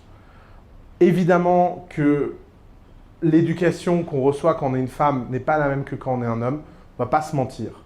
Les sujets ne sont pas les mêmes, les inquiétudes ne sont pas les mêmes, les angles ne sont pas les mêmes, mais ça ne veut pas dire que vous ne pouvez pas écrire votre propre définition de l'ambition. Si vous écrivez cette définition de l'ambition qui est orientée sur le long terme, étape par étape, simplement en faisant confiance au fait que tout ce que vous avez besoin de savoir, vous pouvez l'apprendre, que tout ce que vous avez besoin d'être, vous pouvez le devenir. Si vous avez simplement cette croyance-là et le travail qui va en face, ça risque de bien se passer pour vous. Merci beaucoup. Wow.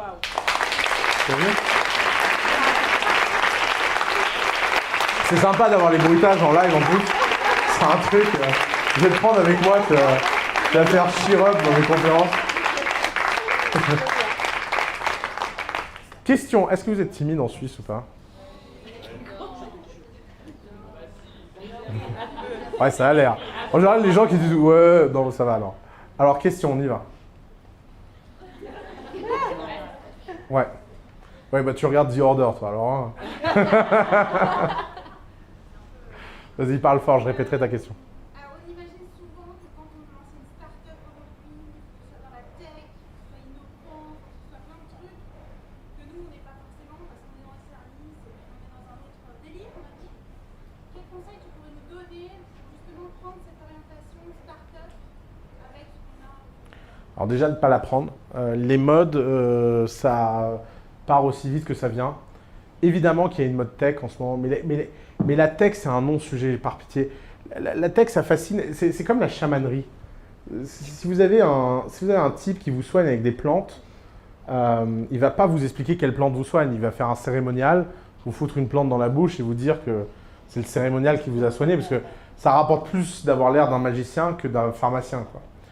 Et c'est un peu le problème des mecs dans la tech.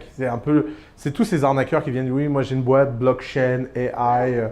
Il y a une sorte de bingo comme ça de l'entrepreneuriat, genre AI, blockchain, marketplace, SaaS, ouais, ok, génial. À la fin, un business, c'est un truc qui sert des clients et qui crée de la valeur. Et si tu arrives à créer suffisamment de la valeur, tu as le droit de capter cette part. Évidemment, tout business qui essaie de scaler utilise de la techno, quel que soit. Tu es un traiteur, tu veux servir des millions de gens, bah, tu as intérêt de finir par faire de la robotique. C'est comme ça. C'est pas... Et la question, c'est que la grande différence entre le monde d'avant et le monde d'aujourd'hui, c'est que qui que vous soyez, vous pouvez regarder des vidéos sur YouTube. Enfin, vous pouvez d'abord regarder mes vidéos sur YouTube. Mais au-delà de ça, il n'y a pas un sujet. Par exemple, ça c'est un jeu que vous pouvez faire avec vos enfants, qui est un jeu incroyable. Il y a 2 jeux que j'adore faire avec mes neveux et nièces. Le jeu numéro 1, c'est de leur faire cuisiner qu'avec des produits bizarres. Vous prenez des produits bizarres et vous leur demandez de cuisiner. Meilleur entraînement au contre-intuitif dont je parlais tout à l'heure. Parce que vous n'imaginez pas à quel point les enfants sont enfin vous le savez sans doute, des ayatollahs de la nourriture. Tout ce qui sort de leur petite zone de confort, de machin, c'est tout de suite « ah c'est dégueulasse, ah c'est pas bon, ah je mange que des frites », ta gueule.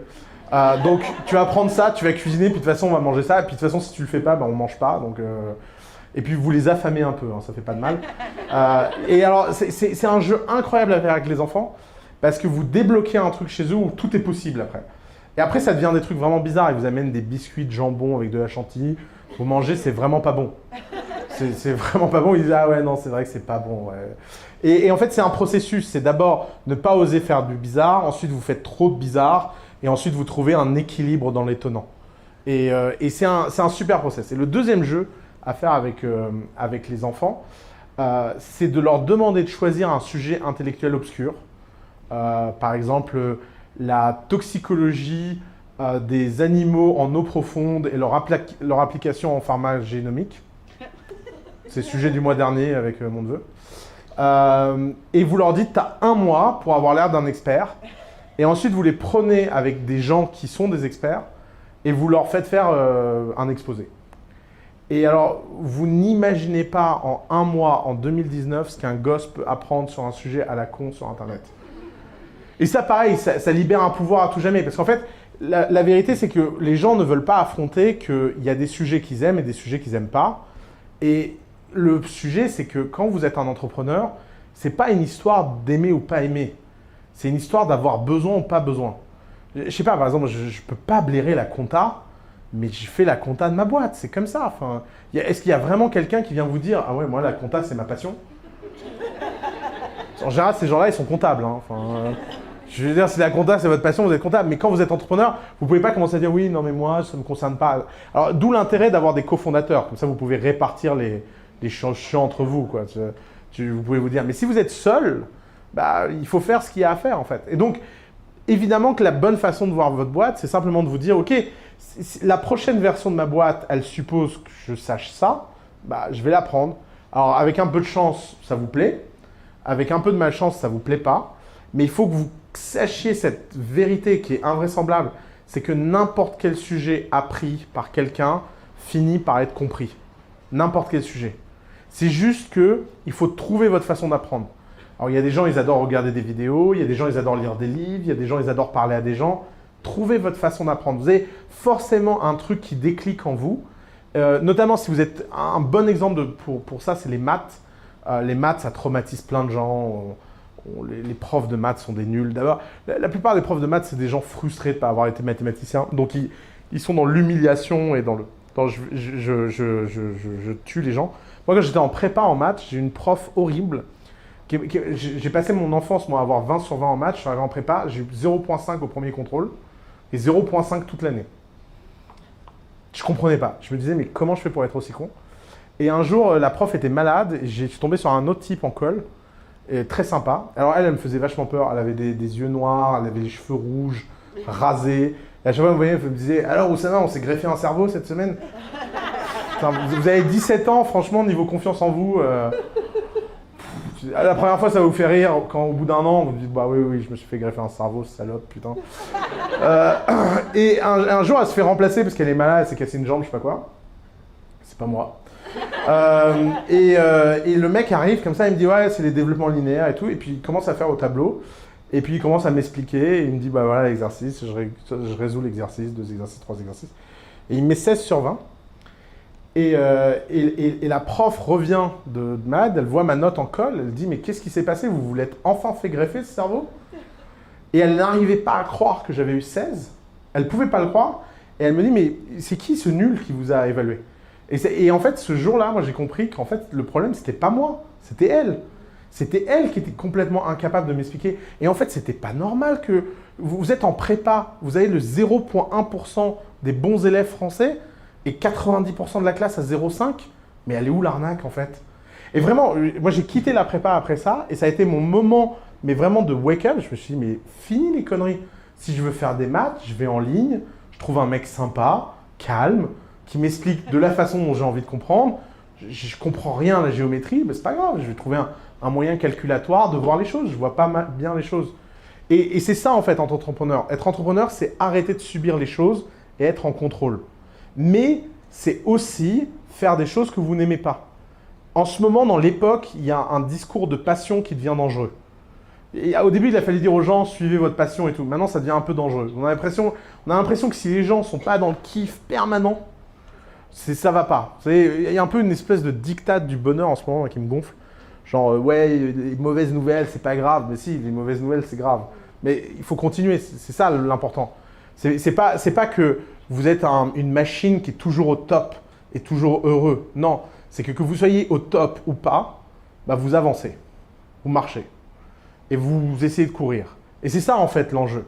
Et donc, pour ta question sur la tech, eh ben, il faut juste l'incorporer au fur et à mesure des besoins de votre boîte. Et il n'y a pas une boîte qui ne peut pas faire mieux que l'année d'avant et qui ne peut pas avoir cette volonté de faire mieux. Il faut juste trouver votre rythme et votre façon de le faire. Et c'est comme en maths, pour le coup. Il y a une infinité de solutions à un problème. Oui, moi je vais du coup poser une question que beaucoup de genuine me posent lors des séances d'info. J'espère que je vais donner la même réponse. T'imagines le risque que tu prends? On me demande souvent, quand on commence un projet, il y a toujours cette question autour de la gratuité. Très souvent, il y a une peur, j'imagine, de se faire payer d'entrée de jeu, et donc il y a un peu ce réflexe. Moi j'ai vu beaucoup comme ça de nanas qui commencent en offrant le service gratuit ou le produit gratuit, etc. Et alors arrive la problématique de à quel moment on passe. Mais est-ce que c'est bien de commencer gratuitement ou pas? Est-ce qu'on le recommande? C'est quoi votre point de vue là-dessus, The Family? J'allais dire maintenant, elle me vous voit. Ok, alors, c'est une question très compliquée. Le gratuit, ça a un pouvoir qui est sous-évalué. C'est que quand vous faites quelque chose de gratuit, vous transformez le client en produit. Donc, le gratuit, c'est le pouvoir absolu. Si vous offrez un service gratuitement, vous êtes capable de définir précisément les critères par lesquels vous l'offrez. Si vous êtes payé, c'est vous qui êtes soumis, par définition. L'argent est une relation de domination. Si vous êtes payé, vous devez faire ce qu'on vous donne en échange de cet argent. À l'inverse, si vous n'êtes pas payé, c'est vous qui êtes en contrôle. Le gratuit est donc un outil de découverte de marché très puissant, et notamment de création de références. Le gratuit, ça peut permettre de créer des références impossibles à créer autrement, parce que ça permet d'aller travailler avec des clients qui n'auraient pas travaillé autrement, etc. Le problème du gratuit, c'est que c'est désengageant. Quelqu'un qui n'a pas payé n'est pas engagé, et que donc la domination demande encore plus d'efforts. L'avantage d'être dans une relation de soumission quand on touche de l'argent d'un client, c'est que le client il vient avec son argent, donc il fait avancer le tempo. C'est pour ça que, en général, nous, quand les entrepreneurs veulent faire du gratuit, on ne leur recommande pas pour les first-time entrepreneurs. Quand on est un first-time entrepreneur, on doit tout de suite se confronter au fait de prendre de l'argent, parce que c'est ça la vraie barrière. Et quand on est à l'aise avec le fait de prendre de l'argent, alors on apprend à utiliser le gratuit comme un outil. Et en général, nous, on réserve l'utilisation stratégique du gratuit pour les second-time entrepreneurs. Parce que souvent, les gens, ils prennent du gratuit, ils subissent quand même leurs clients et ne les choisissent pas, alors que c'est gratuit. Et là, c'est terrible. Parce que là, vous perdez sur tous les tableaux. Vous n'êtes même pas en train de créer une référence, vous n'avez pas avancé, vous n'avez pas validé votre projet. Enfin, ça, c'est recipe for disaster. Le désastre, il est là-bas, puis tu fonces dedans, quoi. Mais il ne faut pas dire aux gens que le gratuit n'est pas un bon instrument, surtout les freelances, by the way. Tous les gens qu'on aide à freelance, créatifs, etc., on leur conseille toujours, nous, de faire les 6 premiers clients gratuitement et de définir le niveau de clients qu'ils veulent grâce à ça. C'est-à-dire vraiment avoir une approche. Alors, on a un ami, nous, qui a utilisé cette technique à un point pas possible. Donc, il fait des sites internet. Vous allez voir comment on peut... Ça, c'est vraiment la version extrême de penser ça. Donc, c'est un artiste, il vit de la vente de sites internet et il avait décidé de ne jamais vendre un site internet à moins de 100 000 euros. Il voulait 100 000 euros, un site internet par mois. Voilà, il voulait gagner 1,2 million par an. Il y a des gens, ils se font des fétichismes comme ça. Donc, il s'est dit, OK, qui peut payer des sites internet comme ça? Les seuls gens qui peuvent payer 100 000 euros pour un site internet personnel, c'est les artistes de la chanson et notamment les artistes du rap, parce qu'il y a des battles entre le site de Beyoncé, le site de Jay-Z, le site de Rihanna, le site de machin. Et donc, il s'est dit, bon, si je veux rentrer dans ce milieu, la seule chose que je dois faire, c'est que je vais faire des sites gratuits jusqu'au moment où j'aurai une telle réputation de faire les meilleurs sites dans ce milieu que les gens vont me contacter, je pourrai définir mon prix. Donc, vous voyez, c'est une stratégie de retournement de l'offre. Pendant 5 ans, il a été serveur, vendeur chez Hermès, il ne faisait que des choses sur le côté.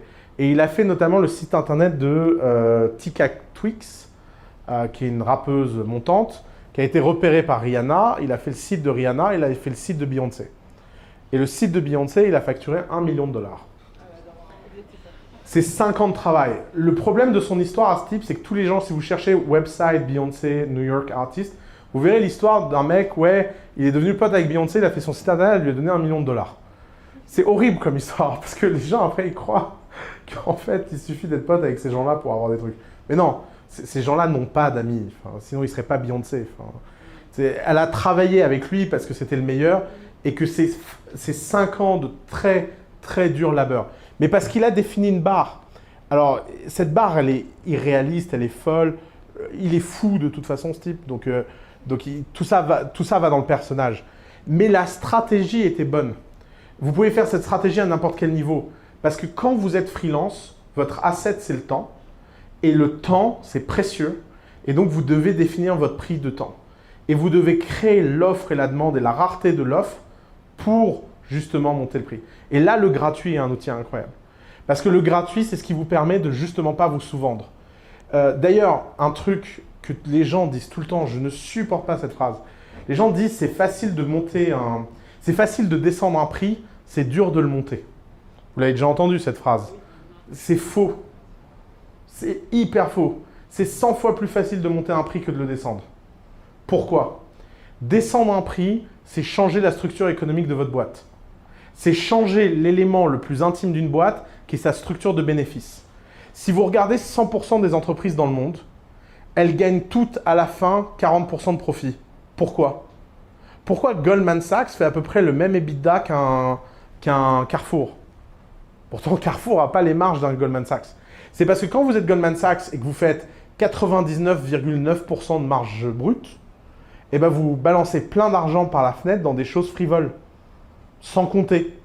Et vous finissez à 40% parce que vous dites c'est raisonnable de donner 40% de profit aux actionnaires. Ce qui fait beaucoup, beaucoup d'argent pour des voyages, des fêtes, payer Beyoncé à votre séminaire d'entreprise, etc. en fait. Alors que si vous êtes Carrefour, bah, vous comptez les centimes. Vous ne prenez pas Beyoncé, prenez Jojo le Clodo à votre anniversaire. La caissière qui demande à être augmentée de 15 €, bah, c'est 4 heures de conversation. Parce qu'en fait, vous n'avez pas de marge. Mais à la fin, vous faites 40%. Parce que les choses s'équilibrent dans des espèces de ratios que les gens trouvent raisonnables. C'est à la fois rationnel et irrationnel une entreprise. Et quand vous avez de l'argent qui court par la fenêtre, bah cet argent, vous le dépensez bêtement. Et quand c'est dur de faire de l'argent, bah vous le comptez. C'est ce qui crée les cultures d'entreprise. Par exemple, Amazon, si un jour vous allez au siège d'Amazon, vous verrez un truc très marrant, c'est que tous les bureaux sont des portes. Vous savez pourquoi? Parce que les portes, ça coûte moins cher que les bureaux. Et une porte sur un tréteau, ça fait un bureau. Donc ils achètent des portes aux enchères dans les faillites pour que chaque employé arrive le premier jour et dise « Pourquoi je travaille sur une porte ?» Et là, le mec peut raconter « Un jour, Jeff s'est rendu compte que les portes, ça coûtait moins cher que les bureaux. » Et là, tu te dis « Ok, je vais compter les centimes. » J'ai compris. Si tu arrives chez Goldman Sachs, tu te dis « Tiens, c'est marrant, c'est quoi ?» C'est de l'acajou. Pourquoi de l'acajou? On n'a pas trouvé plus cher.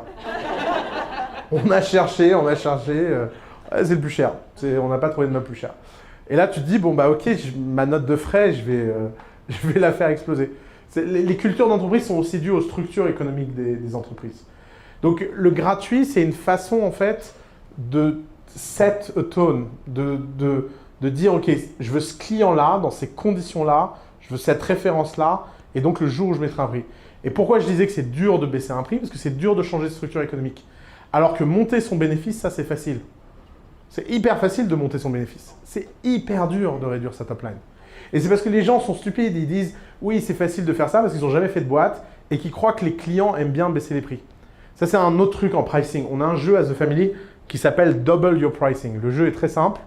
C'est vous prenez un entrepreneur, il a eu ses premiers clients, en général, il a 1 an, et vous mettez Balthazar ou moi, qui est mon associé, dans une pièce, et vous regardez le type dans les yeux, et vous dites c'est le moment, tu doubles tes prix. Et là, le type dit, non, come on, double tes prix. Mais non, je vais pas faire ça, double tes prix.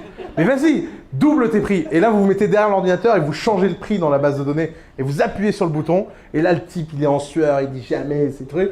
Et là, il voit qu'il fait plus de ventes. Et ça marche à tous les coups. On n'a jamais eu une situation. Mais pourquoi? Parce qu'en fait, d'abord, il ne faut pas les doubler trop vite. Il y a un problème de timing. Et la deuxième chose, c'est que 100% des entrepreneurs sont à côté de la plaque en pricing. En fait, quand vous le savez en tant que consommateur, vous arrivez dans un magasin, un truc est à moins 90%. Qu'est-ce que vous dites? Ouais, c'est louche. Moi, je vivais à Paris, il y avait un resto en bas de chez moi que j'aimais beaucoup, j'y mangeais tout le temps. Et le menu était à 13 €.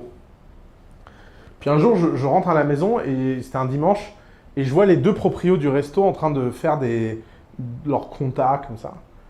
Et donc je rentre, ils me disent, viens prendre un verre. Je dis, mais qu'est-ce que vous faites? On fait la compta, ça va pas, t'as pu le remarquer, ça fait 1 an qu'on est ouvert, c'est vide. Donc là, on est en train de regarder comment on pourrait baisser les prix. J'étais, bon, écoutez, je vous aime bien, donc je vais vous donner un conseil, parce que j'ai envie que vous ne fassiez pas faillite.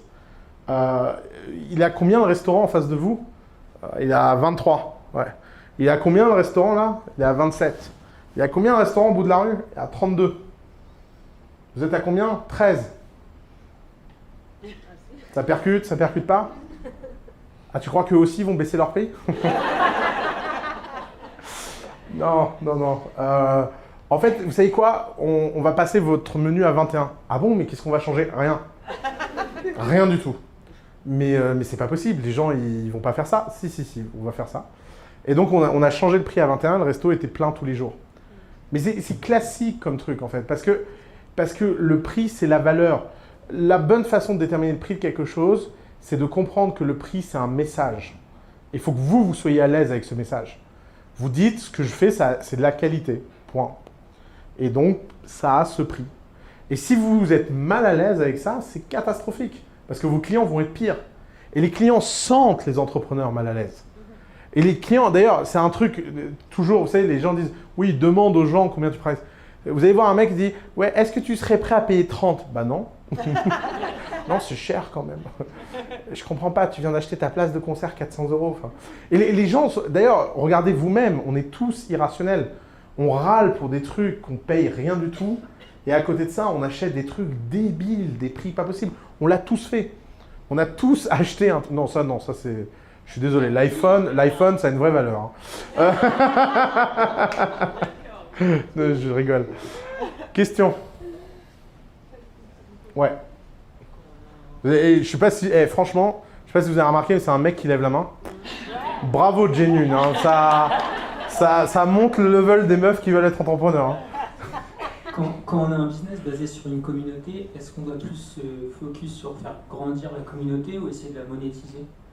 Ou comment ça... À ton avis? Je sais pas. Vraiment, tu sais pas? T'as dit j'ai un business basé sur la communauté. Qu'est-ce que tu veux dire par basé? Ouais, ça veut dire que la valeur, elle est faite parce que les utilisateurs se connectent. D'accord. Donc. Plusieurs milliers d'utilisateurs, mais est-ce qu'on doit continuer à essayer de grandir, mais on ne sait pas où on va? Ah non, mais je te la fais simple. Les business communautaires, ça ne marche que si ça marche. Donc si on les fait grandir. Et massivement. Massivement. Même si on n'est pas sûr qu'on va réussir à les monétiser. C'est pour ça que la plupart des business communautaires meurent. Faire un business communautaire, c'est un business super dangereux. Hein. Combien il y a eu de gens qui ont essayé de faire Facebook? Est-ce que vous avez une idée? Tiens, on va jouer à un jeu. Combien de boîtes ont reçu une série A de plus de 5 millions pour faire la même chose que Facebook? Allez, les enchères sont parties. 100. Qui dit plus? 300. Qui dit plus? 1000. 1000, les gars, ça fait quand même... ça fait beaucoup d'argent. Ça fait 5 millions fois 1000. Ah ben non, on n'est pas loin. Non, mais bon, c'est 600. 600 boîtes ont reçu plus de 5 millions pour faire un concurrent de Facebook. De combien vous avez entendu parler? Pas zéro, vous avez tous entendu parler de MySpace, Friendster, Orkut, non? Orkut, c'est le réseau social de Facebook qui n'a marché qu'au Brésil parce que le nom était brésilien, Orkut, mais après ils n'ont pas réussi ailleurs. Donc vous voyez, les business communautaires, c'est terrible. C'est pour ça qu'il ne faut pas se voiler la face. Un business communautaire, ça se fait par la communauté et le trafic. Et donc ça doit être ta seule obsession. D'ailleurs, tu le dis toi-même, c'est basé sur... Quand dans une phrase, on dit que quelque chose, la valeur est basée sur, il faut se concentrer sur la valeur. Et c'est pour ça que les business communautaires sont rarement un jeu de court terme. C'est des business très longs, très très longs. Il faut avoir le cœur accroché, quoi. Nous, on a tellement de réseaux sociaux qui sont morts. C'est fou. D'ailleurs, on en avait un qui s'appelait Mindy, qui a quand même atteint, je ne sais plus combien de dizaines de millions d'utilisateurs. Boum, pété. Genre, tu vas là, et puis d'un seul coup, ça tombe, tu ne sais pas pourquoi. Alors, tu ne sais pas comment tu as atteint là, puis tu ne sais pas pourquoi c'est là. C'est vraiment de la folie, ces business. Alors, en plus, les gens sont... la façon dont les gens se fascinent... Alors, c'est des business d'ados, en plus, parce que c'est les ados qui font les communautés. Et les ados, ils sont fous, quoi. Regardez TikTok. Vous connaissez TikTok? Bon, c'est l'app de l'année.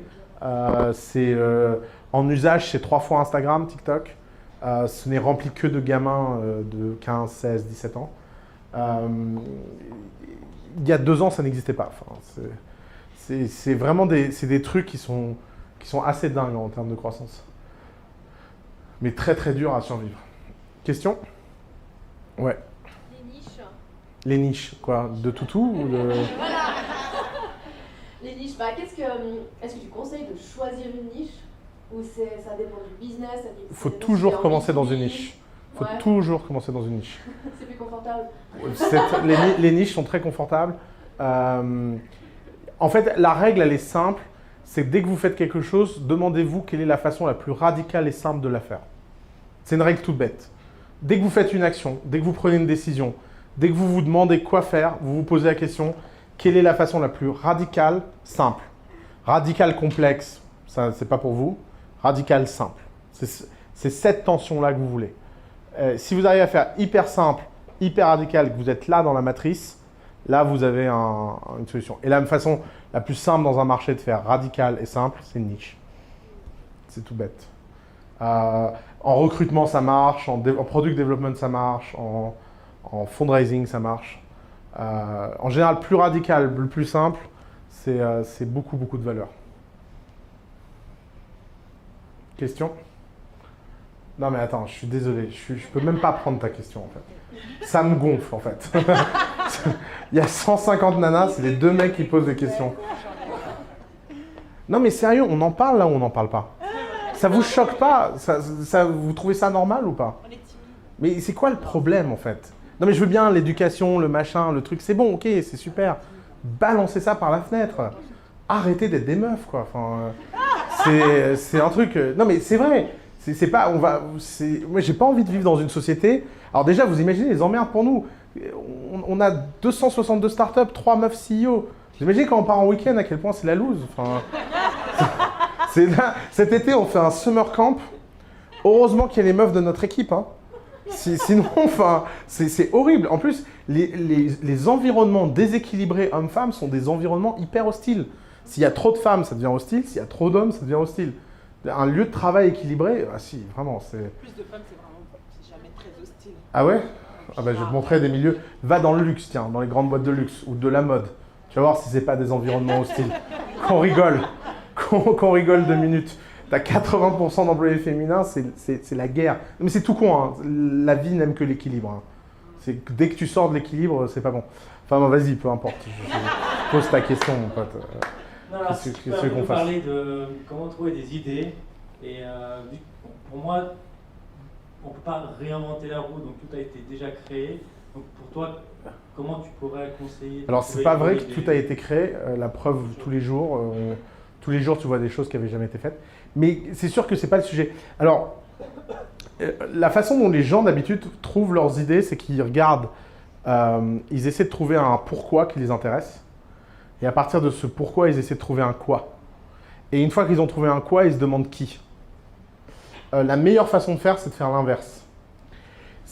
Tu oublies les idées et tu te dis, ok, c'est qui la personne la plus fabuleuse, impressionnante, avec qui j'ai envie de passer les 15 prochaines années de ma vie, à travailler 15 heures par jour. Et si vous n'avez pas quelqu'un d'évident qui vous vient à la tête, trouvez-le. Mettez en place les conditions pour trouver cette personne. Et une fois que tu as trouvé cette personne, en général, l'intersection de vous deux, c'est que quelques idées. Parce que toi, le nombre d'idées que tu peux faire est quasi infini. Le nombre d'idées que cette personne peut faire est quasi infini. Mais l'intersection de vous deux est très limitée. Je ne pouvais pas faire grand-chose d'autre que The Family avec Alice. Alice, elle peut faire plein de choses sans moi. Elle peut lancer un label de rap, elle peut lancer un label de musique, elle peut lancer une marque de luxe. Moi, je peux faire plein de choses sans elle. Je pourrais lancer une compagnie aérienne. C'est un de mes rêves de lancer une compagnie aérienne,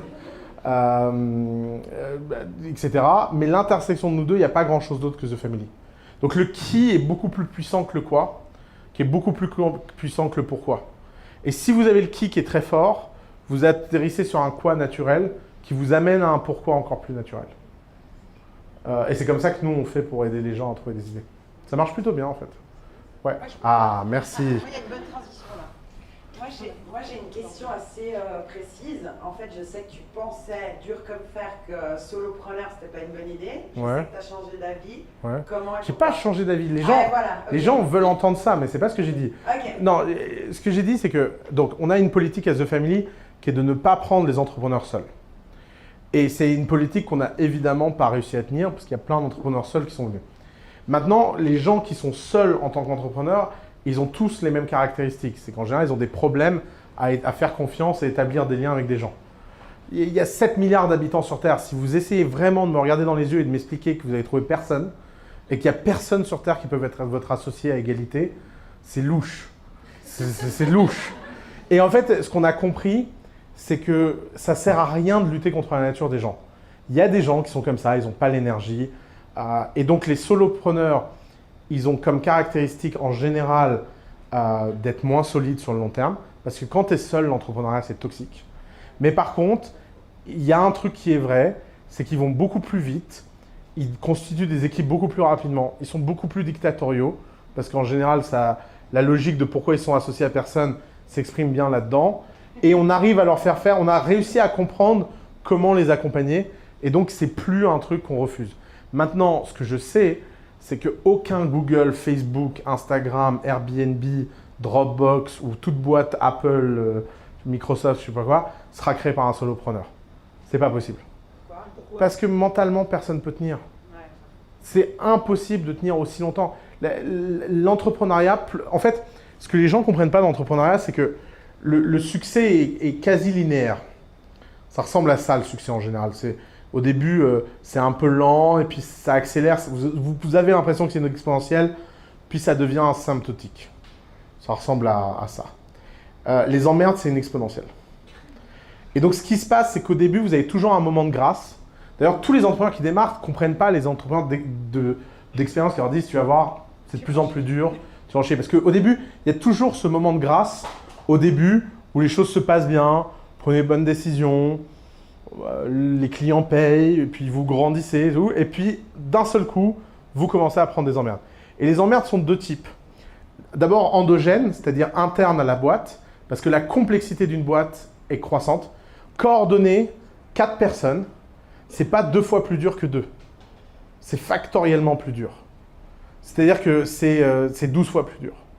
Coordonner 20 personnes, c'est pas 5 fois plus dur, c'est 20 factoriel. Ça fait 4960.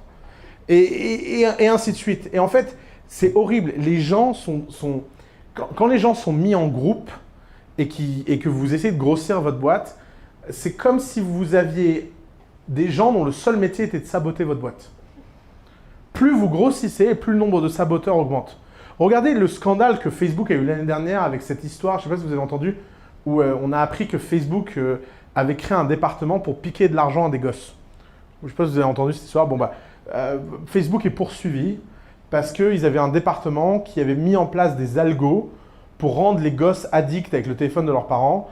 Et il y a des gosses qui ont fini avec des factures de 2000, 4000, 8000 $ de téléphone avec ça. Et donc Mark Zuckerberg et Sheryl Sandberg ont dû pour la 1000e fois présenter leurs excuses.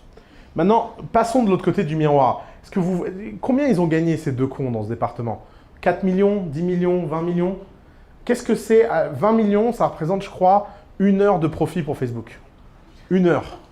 Est-ce que vous croyez vraiment que Mark Zuckerberg s'est dit, les gars, niquer les gosses, c'est la bonne stratégie. Je vous encourage, c'est exactement ce que vous devez faire. Non. Pourquoi on rend Mark Zuckerberg responsable? Parce qu'on pense qu'un CEO d'une boîte doit être au courant de toute la boîte, même si c'est matériellement impossible. Et ce qu'on reproche à Mark Zuckerberg et Sheryl Sandberg, c'est de ne pas avoir mis en place les garde-fous qui permettent d'éviter à ces deux psychopathes de faire ce truc. Et évidemment qu'une fois qu'ils sont pris la main dans le sac, qu'est-ce qu'ils vont faire, Zuckerberg et Sandberg? Eh bien, ils disent « Sorry, yeah, c'est la 1000e fois, on la connaît l'histoire. We are very sorry, we are going to fix the issues, we have very... » Maintenant, c'est devenu... À chaque fois que j'entends leurs excuses, maintenant, je me dis « Putain, on dirait un truc, ils ont record, et il y a juste les lèvres qui bougent. » Et oui, on est pardon. We are going to do better, fix things, you know, make the planet great again. Et en fait, évidemment, en fait, que quand tu es solo-entrepreneur, ce genre de risque est beaucoup plus élevé. Quand tu es deux, il y en a un qui est fatigué, la probabilité que les deux soient down au même moment, mentalement, est faible. Alors qu'être down mentalement, ça peut coûter très très cher. C'est le moment où... Et vous n'imaginez pas, moi je peux vous raconter des centaines d'histoires où l'avenir d'une boîte se joue à un instant T au moral du fondateur et uniquement au moral et au mental du fondateur. Par exemple, nous, l'année dernière, on a levé un très gros tour de table avec un investisseur suisse, d'ailleurs, qui s'appelle LGT, Liechtenstein Group Transmission. Et LGT faisait une due diligence sur nous, on était en train de closer, et au même moment, un journaliste a découvert qu'un de mes frères était un narcotrafiquant qui était recherché par le FBI et la DEA. Bon, ça ne s'invente pas, j'étais heureux de l'apprendre dans la presse d'ailleurs. Alors évidemment, dynamique familiale compliquée, j'ai 14 frères et sœurs, je ne les connais pas tous, ils ont 20 ans de plus que moi. Il y en a un qui s'est pris pour un personnage de Narcos, de toute évidence. Depuis, j'ai fait des recherches sur Google sur lui. Effectivement, ma mère a élevé quelques entrepreneurs quand même dans cette famille. Hein, pas tous du bon côté, mais bon, l'article est sorti. Et alors, je ne vous dis pas le shit show de cet article. J'ai eu le droit à tout, la face cachée d'Oussama Ammar. En fait, avec un article qui était terrible parce que ma mère nous avait dit que ce frère était mort il y a 15 ans. Parce que, évidemment, ma mère savait. Moi, j'ai quand même élevé le fils de ce mec. Parce que ma mère l'avait pris sous son aile il y a 15 ans. Moi, je ne savais pas ce qu'il devenait, etc. Et évidemment, je me suis retrouvé avec ce gamin qui a vécu chez moi pendant 11 ans. Donc, quand je dis aux journalistes que je ne connais pas mon frère, mais j'ai élevé son fils, bah, vous passez pour un con. Hein, Vraiment, je me souviens dans l'interview, en disant cette phrase, je me suis dit, tiens, c'est marrant, là. Je le vois déjà venir, l'article. Et grosso modo, l'article, c'était « Personne ne comprend le succès de The Family. Personne ne comprend ce mec. Il s'appelle Oussama Ammar. C'est louche, hein, Oussama, hein, ça veut dire un truc. Donc, s'il a un frère qui est trafiquant, si ça se trouve, c'est une couverture pour blanchir de l'argent. Grosso modo, c'est ce que l'article raconte. Vous êtes juste en train de lever des fonds avec l'investisseur institutionnel le plus respecté et prestigieux du monde. Je vous laisse imaginer leur gueule. Je vous laisse imaginer la découverte de l'article en même temps que vous, hein, avec eux. Ça crée des moments forts hein, avec vos investisseurs. C'est des trucs. Et alors, pourquoi je vous raconte tout ça? Parce que ça a été moi l'un des pires moments de ma vie. J'ai demandé aux journalistes de ne pas mettre le nom de mon neveu dans l'article. Évidemment, le journaliste a mis le nom de mon neveu. J'ai demandé aux journalistes d'avoir au moins la décence de ne pas mettre le nom de ma mère, l'histoire de ma mère. Évidemment, il a mis le nom de ma mère, l'histoire de ma mère, etc. Bon, il n'y avait rien à faire, il avait envie de se faire quelqu'un et se l'est fait.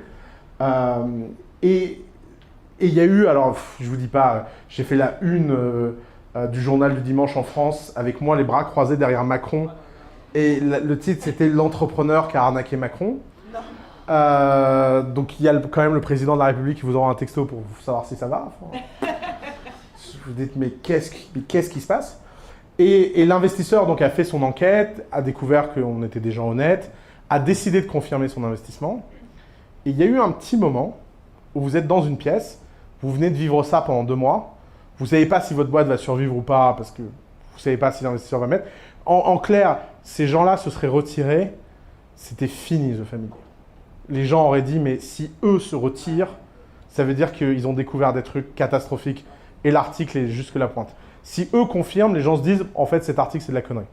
Parce que le niveau de due diligence, ils ont pris des anciens du KGB pour enquêter sur nous, machin. La totale. C'est un film, ce truc.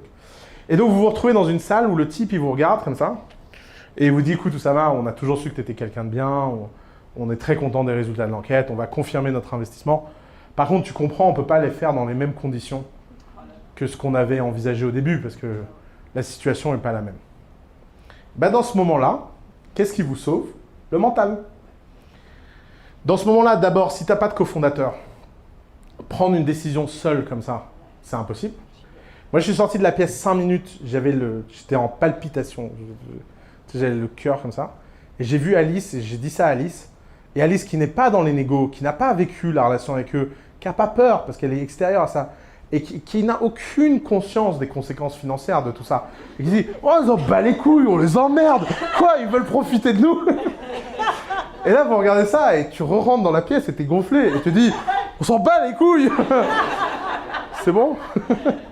Et ça sert à ça, un cofondateur. Les gens... D'ailleurs, un des pires, dans le genre pire conseil qu'on entend, les gens vous disent « Associez-vous à quelqu'un de complémentaire ». Les gens ne savent pas de quoi ils parlent. D'ailleurs, Larry Page, Sergey Brin, très complémentaires les deux. Hein. Il y en a un, c'est un sales, et l'autre, c'est un ingé. Non, les deux, c'est des nerds qui se parlent avec des ordis et qui n'ont aucune interface sociale humaine. D'ailleurs, c'est pour ça qu'ils s'aiment bien. Est-ce que vous croyez vraiment que les devs supportent les sales? Mais non, c'est de la connerie. Un cofondateur, c'est pas un employé. On embauche un employé pour ses compétences. Un bon employé, c'est quelqu'un de meilleur que vous. Un cofondateur, c'est un ami moral. C'est quelqu'un, même s'il fait la même chose que vous, qu'il n'a aucune valeur dans la boîte, c'est la personne sur qui vous savez que vous pouvez compter, quoi qu'il arrive. Vous savez que s'il y a un problème, il peut vous remplacer à la dernière minute. Vous n'avez pas honte. C'est ça, un cofondateur. Et c'est celui qui vous dit « Non, mais on s'en bat les couilles, on va quand même pas se laisser faire, Oussama. Ça va, ça suffit. » Et vous rentrez dans la pièce. Vous êtes seul, c'est impossible. T'es dans cette situation face à eux seul, tu dis « Ouais, je comprends. Niquez-moi. » Tu vois. Je veux dire, mais si tu as d'autres gens, tu dis « Ouais, ok, en fait, c'est pas une décision que j'ai prise seule, je suis pas fou, en fait. » Et d'ailleurs, regardez, pourquoi, d'ailleurs, la plupart des entrepreneurs qui démarrent font toujours des choses bizarres. Qu'est-ce que ça fait un entrepreneur qui démarre? Alors, apparemment pas en Suisse, parce que ça vous coûte cher d'incorporer les boîtes, mais ça, en France, les gens vont tout de suite créer leur boîte. Donc, ils incorporent, ils vont voir un avocat, ils obtiennent des statuts, ils ont un nom, SAS, machin. Ça coûte 1 € de faire votre SARL en France. Donc le commitment n'est pas cher. Après, ça prend des bureaux dans un coworking super comme celui-là. Après, ça prend un comptable, un avocat. Et ça n'a toujours pas un seul client. Et pourquoi les gens font tout ça? Parce qu'ils veulent avoir le sentiment qu'ils ne sont pas fous. Ils veulent avoir le sentiment de pouvoir dire aux gens « Ouais, je suis entrepreneur, je suis à telle adresse. » Non, je ne suis pas dans mon salon en calbute à me demander ce que je suis en train de foutre, quoi. Tu vois?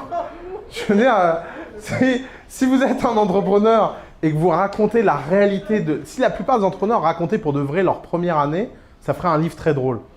D'ailleurs, on pourrait appeler ce livre « The True First Year ». D'ailleurs, c'est un super pitch où les entrepreneurs raconteraient la vérité de leur première année.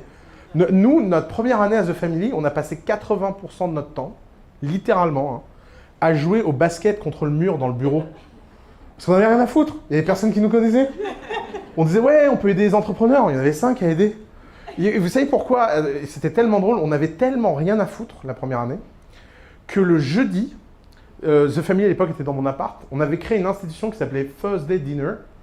Et les entrepreneurs venaient le jeudi soir dîner chez nous. Et moi, je partais le matin vers 10 h au marché. Je faisais les courses et je passais toute la journée à cuisiner pour un dîner de 5 entrepreneurs.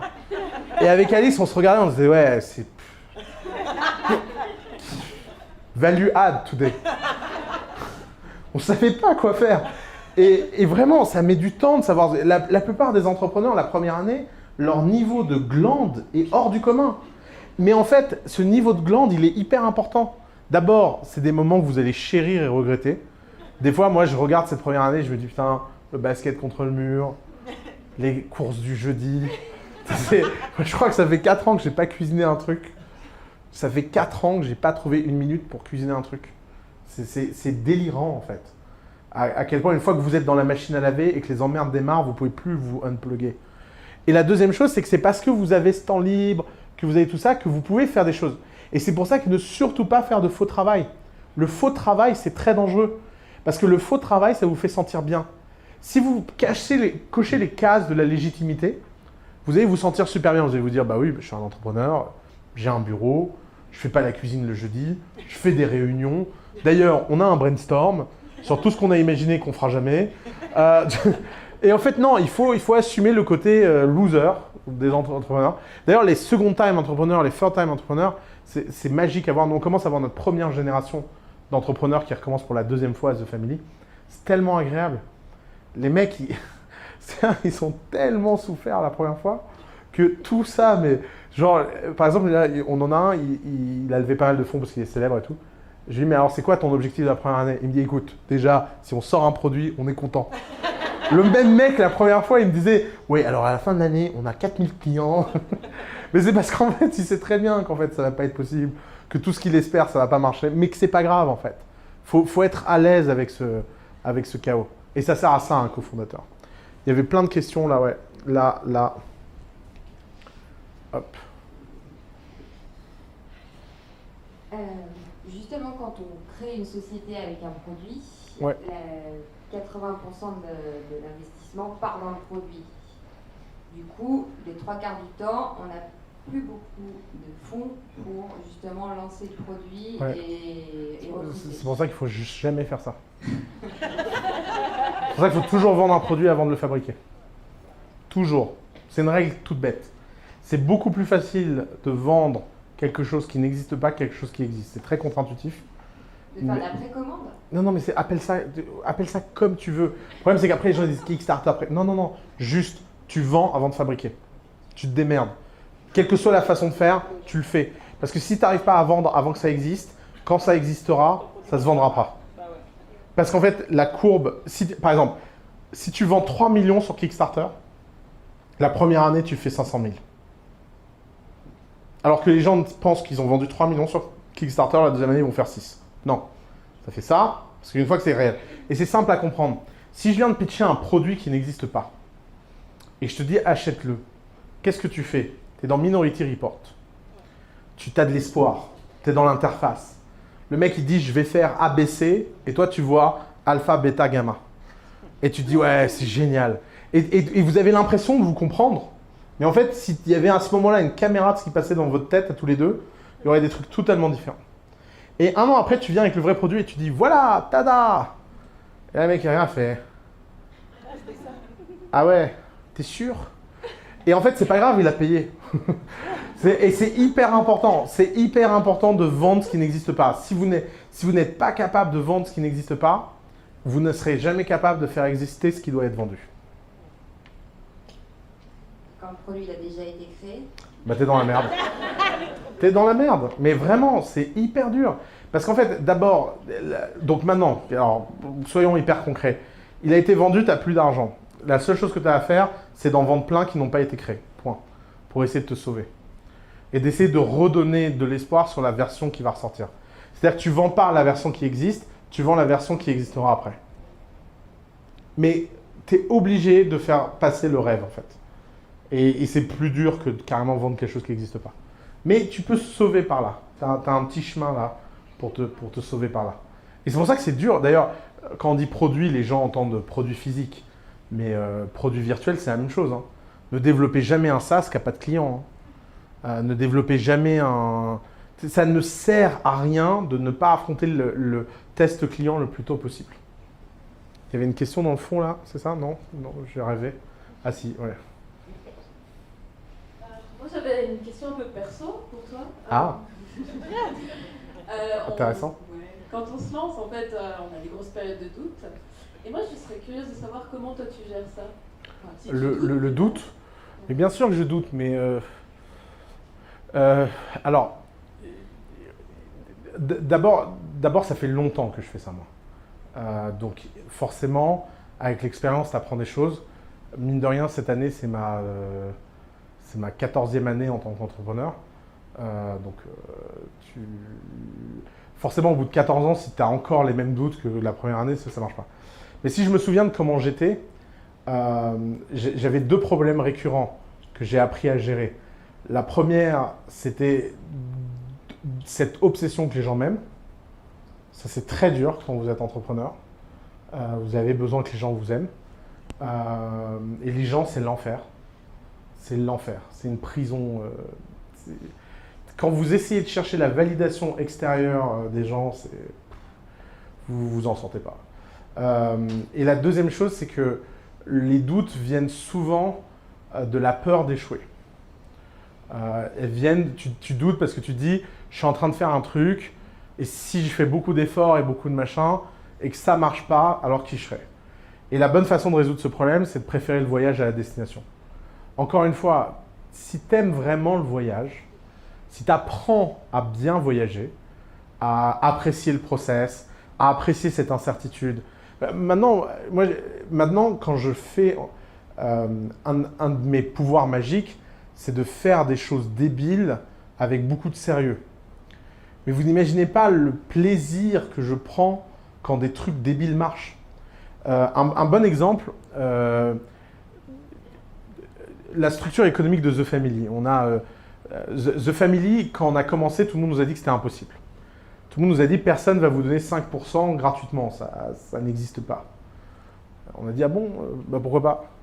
Les gens m'ont dit mais non, il faut investir de l'argent. Ouais, mais bon, c'est chiant d'investir de l'argent. Moi, je préfère le dépenser l'argent et qu'en échange des dépenses que je fais, on me donne 5%. Et alors, au début, quand on a créé The Family, on s'est dit que ce qu'il fallait dépenser, c'était de créer des programmes standards où on allait dépenser de l'argent, par exemple, pour payer des graphistes pour qu'ils travaillent pour nos boîtes. Et puis quand vous faites ça, en fait, vous ne travaillez que pour les mauvaises boîtes. Parce que les seules boîtes qui ont besoin de vos talents de façon prestataire de service sont celles qui ne savent pas faire elles-mêmes et c'est les plus catastrophiques. Alors, ça crée une anti-sélection. Et puis, on a notre première boîte qui a levé des fonds, 300 000 euros. À l'époque, on avait, 17 startups dans The Family. Et Alice me dit, comment on célèbre ça? Et je lui dis, tu sais quoi? Château, campagne, vin illimité, Jamiroquai. Est-ce que vous connaissez ce clip de Jamiroquai où ils sont tous dans un château en habit d'époque et ils font une fête invraisemblable? Je dis, viens, on fait la même. Et Alice me dit, regarde, on va pas faire ça. Ça va coûter 10 000 euros, on a 10 000 euros sur notre compte. Je dis, écoute, Alice, franchement, notre truc, ça va nulle part. À chaque fois qu'on fait un service sérieux pour les gens, les gens, ils sont pas contents. Si ça se trouve, en dépensant en fête et en alcool, les mecs vont nous donner 5% facile. Et donc, qu'est-ce qu'on a fait? On a pris les 17 startups de The Family, on a enlevé les 4-5 où vraiment on savait que ça n'allait pas marcher, et on les a remplacés par des startups qui n'étaient pas encore rentrées à The Family et qui hésitaient à nous donner l'equity. On a pris tout le monde dans un château, vin, cuisine, fête. À la fin du séjour, tout le monde nous a donné les parts. T'imagines le pitch? Alors, quand on a levé des fonds, il y a le PwC qui a fait un rapport, qui a dit on a un truc qu'on ne comprend pas. Donc, The Family a comme première source de dépenses les employés. Et normalement, la deuxième source de dépenses, ça devrait être les loyers. On a 1200 mètres carrés à Bastille, 600 mètres carrés à Londres, 850 mètres carrés à Berlin et bientôt 400 mètres carrés à Bruxelles. Normalement, 1200 mètres carrés à Paris, ça coûte de l'argent. Notre deuxième source de dépenses, c'est l'alcool et la nourriture.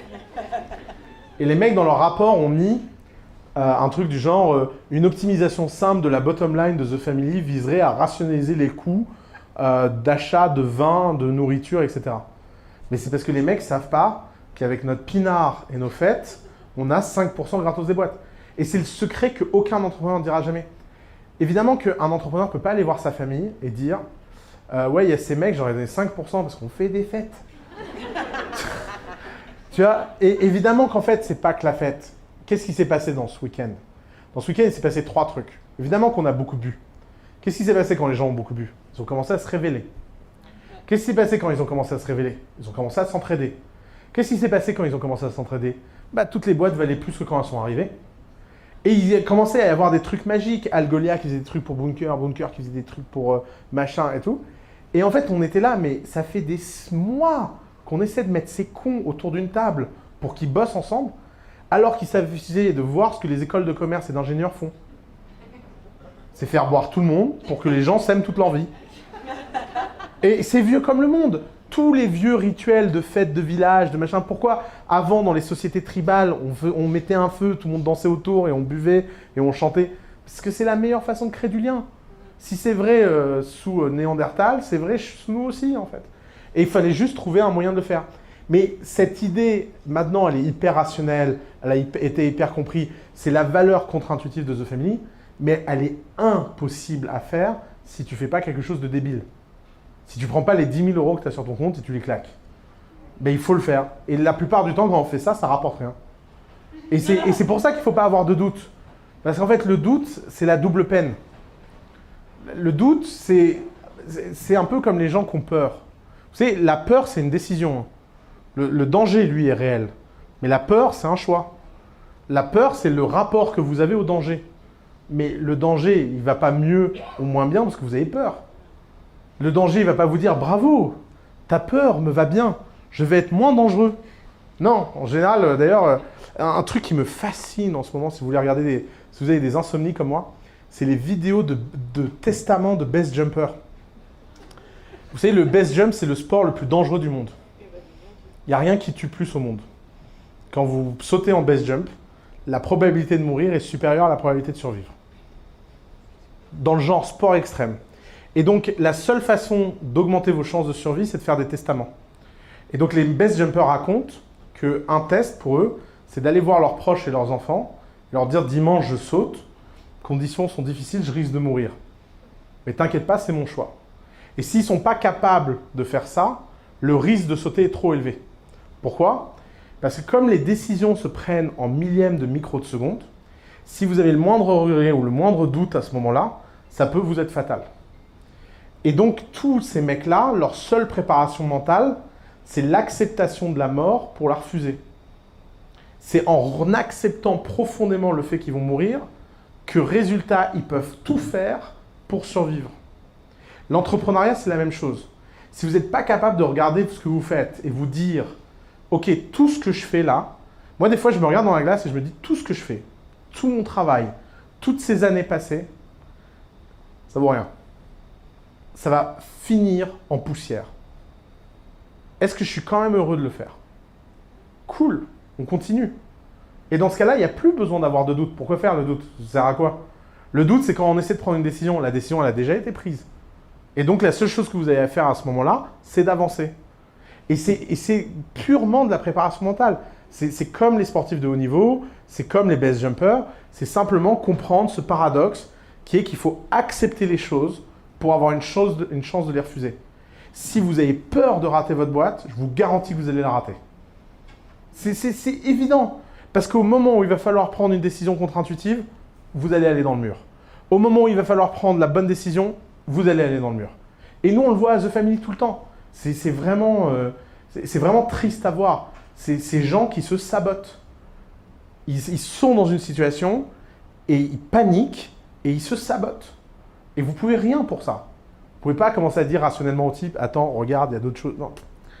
Là, c'est fini. Là, vous prenez le mur. Alors, l'avantage, contrairement au base jump, c'est qu'à chaque fois que vous prenez le mur, vous pouvez vous relever et recommencer. Apparemment, dans le base jump, quand vous prenez le mur, bon, bah, c'est pas dans cette vie que vous recommencez. S'il y en a d'autres.